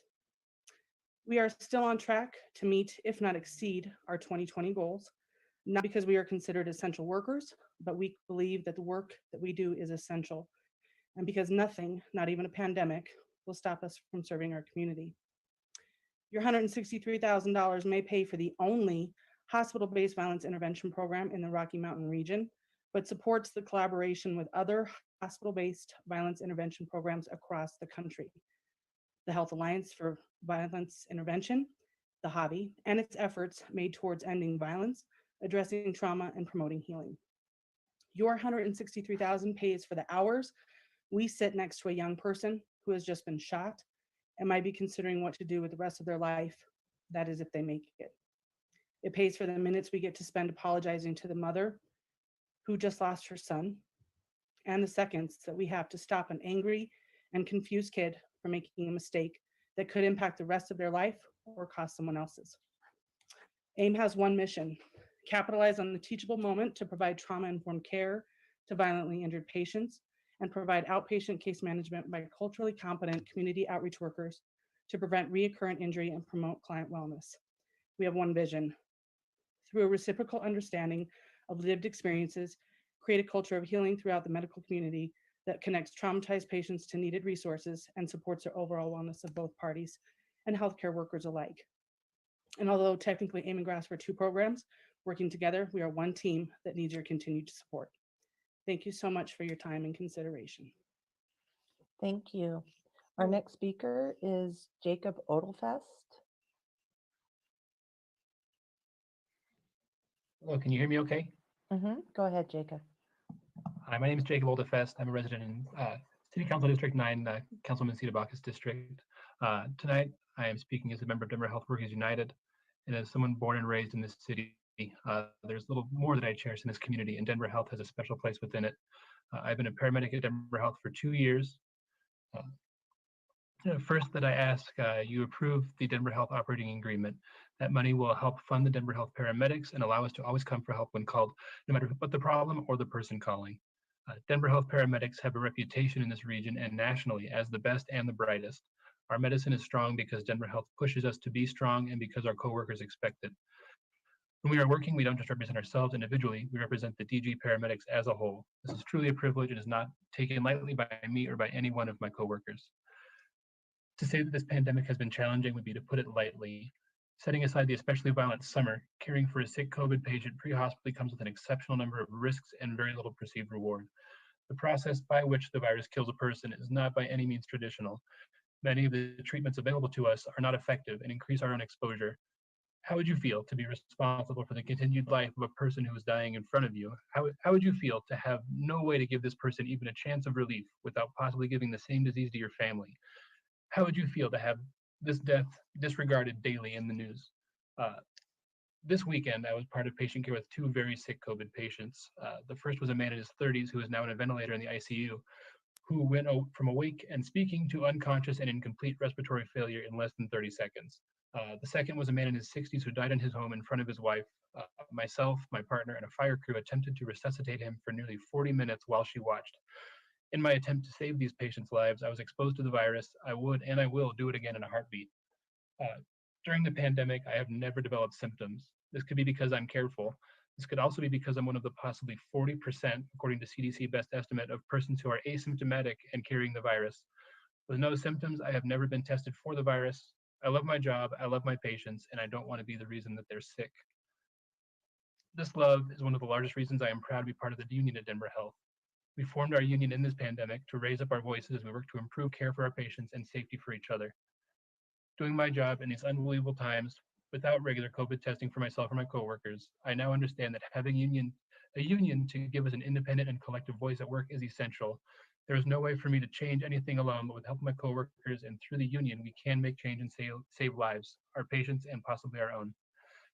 It's important we all do our part. People at home need to wear masks when around others and wash their hands frequently. The city and county of Denver needs to approve funds for our hospital with every penny available in order to protect healthcare workers and the community as a whole. My fellow paramedics and I will continue to alleviate suffering and preserve life. Thank you for your time. Thank you. And we had 30 minutes for the courtesy public hearing. And so our last speaker is Frederick Parachi. Great, good evening. Can you hear me okay? Go ahead. Hi, my name's Fred Pirachi. I'm a general and trauma surgeon, and I've worked at Denver Health for 10 years. Before I began working at Denver Health, I completed a trauma surgery fellowship here under the mentorship of Dr. Jean Moore and obtained a master's degree in public health with a concentration in racial and socioeconomic disparities in surgical care. As a trauma fellow, it was immediately apparent to me that Denver Health was special. Before then, my impression was that hospitals could not simultaneously fulfill the missions of both safety net care and academic excellence. The Denver Health model shattered this misconception because we conducted the primary research, designed the protocols, and developed the new techniques that the rest of the trauma world followed, and then applied them to our underserved patients. Since I'm the child of poor immigrant parents, it remains tremendously fulfilling to me to provide the best care to our patients who in many other communities would not have access to it. As an attending, I direct our bariatric surgery center. Weight loss surgery cures debilitating diseases such as diabetes and high blood pressure and decreases healthcare costs for patients and their children. Here, our academic focus led us to become accredited as a center of excellence. This accreditation was particularly meaningful for our team because we became only the 3rd safety net hospital in the country to achieve it, and it also opened doors to our community in terms of increased resources to combat obesity at its origins. In addition to clinical excellence, we worked hard to improve access to bariatric surgery regardless of ability to pay, and now offer completely funded bariatric surgery to Denver County residents without insurance. Earlier this year, I had the privilege of becoming the president of the Denver Health medical staff. This role brings me face to face with the issue of physician well-being and burnout, magnified exponentially during the COVID pandemic. I am proud of the commitment of our hospital to addressing healthcare worker mental and physical fatigue and the numerous free confidential resources available to keep our practitioners safe and healthy. Next week, I will complete a one-day training to join over 50 volunteer providers in our Resilience in Stressful Events, or RISE, Employee Psychological First Aid program. Finally, my role in the medical staff leadership has involved chairing our Medical Necessity Committee, which last year alone authorized charity funds to over 900 uninsured Denver County residents to undergo elective surgery procedures to restore quality of life and the ability to work or live independently. In many cases, we approved these surgeries after other hospitals with which the patients had prior relationships had denied them. There are, of course, many other examples of the effect that Denver Health has had on our community. I'm fortunate to have been part of impacting access to high-quality surgical care for our city's most vulnerable members. It remains the most important reason that I work here. Simply put, Denver would and could not be Denver without Denver Health. Thank you. Thank you. And I'd like to thank the other folks who had signed up to speak tonight. And unfortunately, that's the 30 minutes that we had for the courtesy public hearing. And we also have another hearing after this one. And so concluding our speakers, questions from members of council on Bill 1138.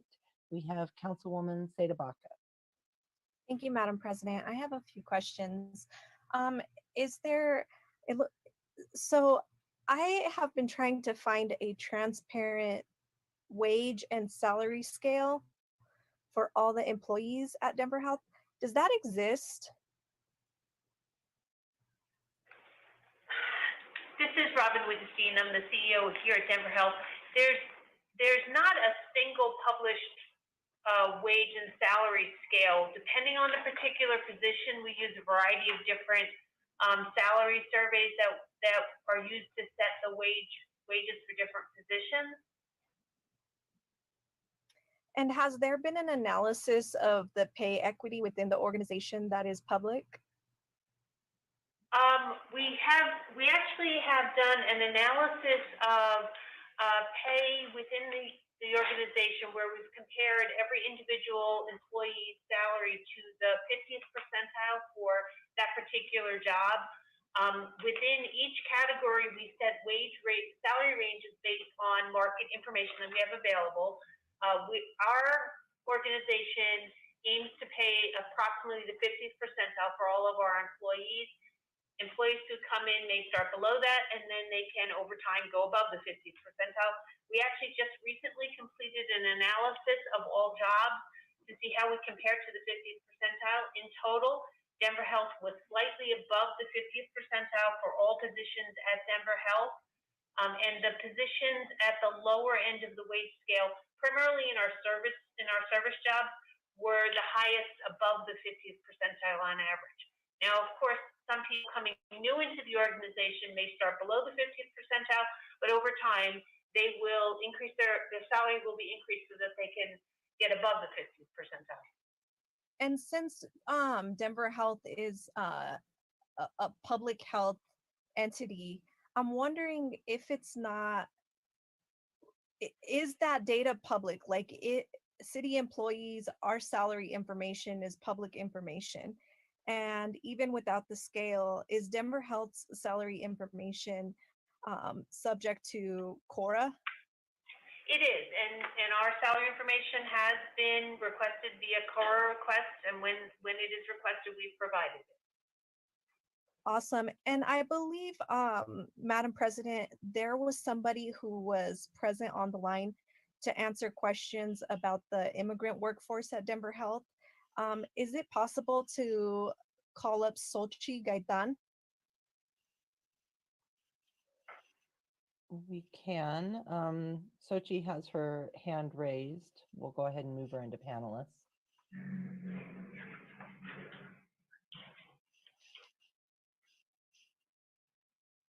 Hi, Xochitl. I'm curious about some of the things that we've discussed regarding the immigrant workforce at Denver Health. Could you talk to me a little bit about what you are aware of there?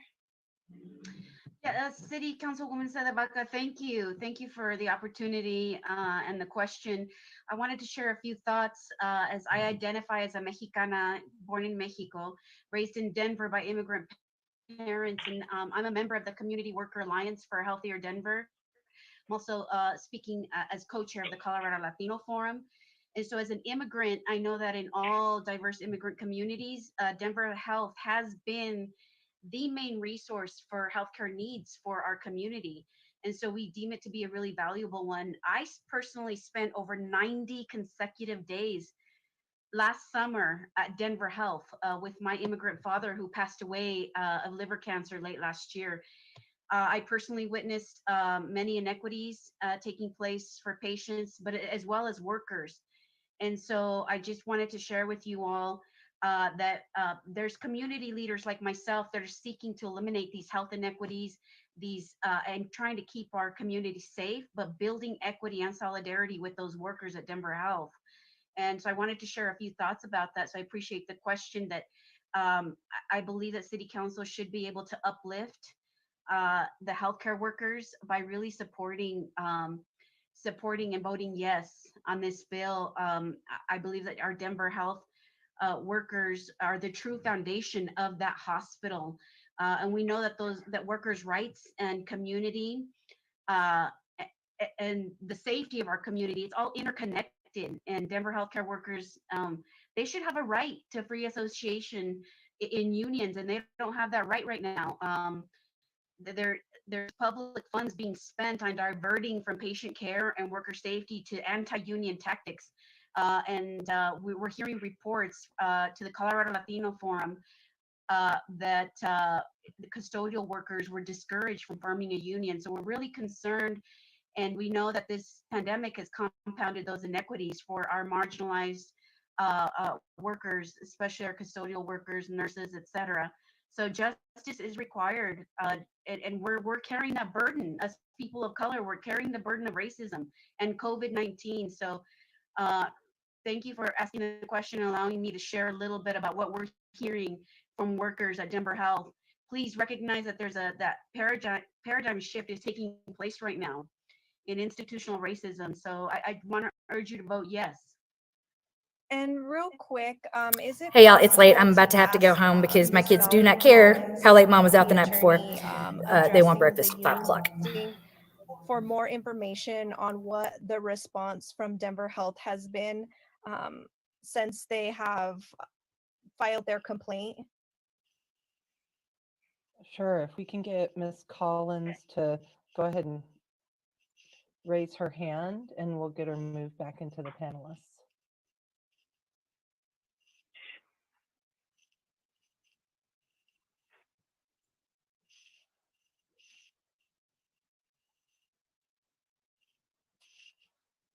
I'm not seeing Ms. Collins.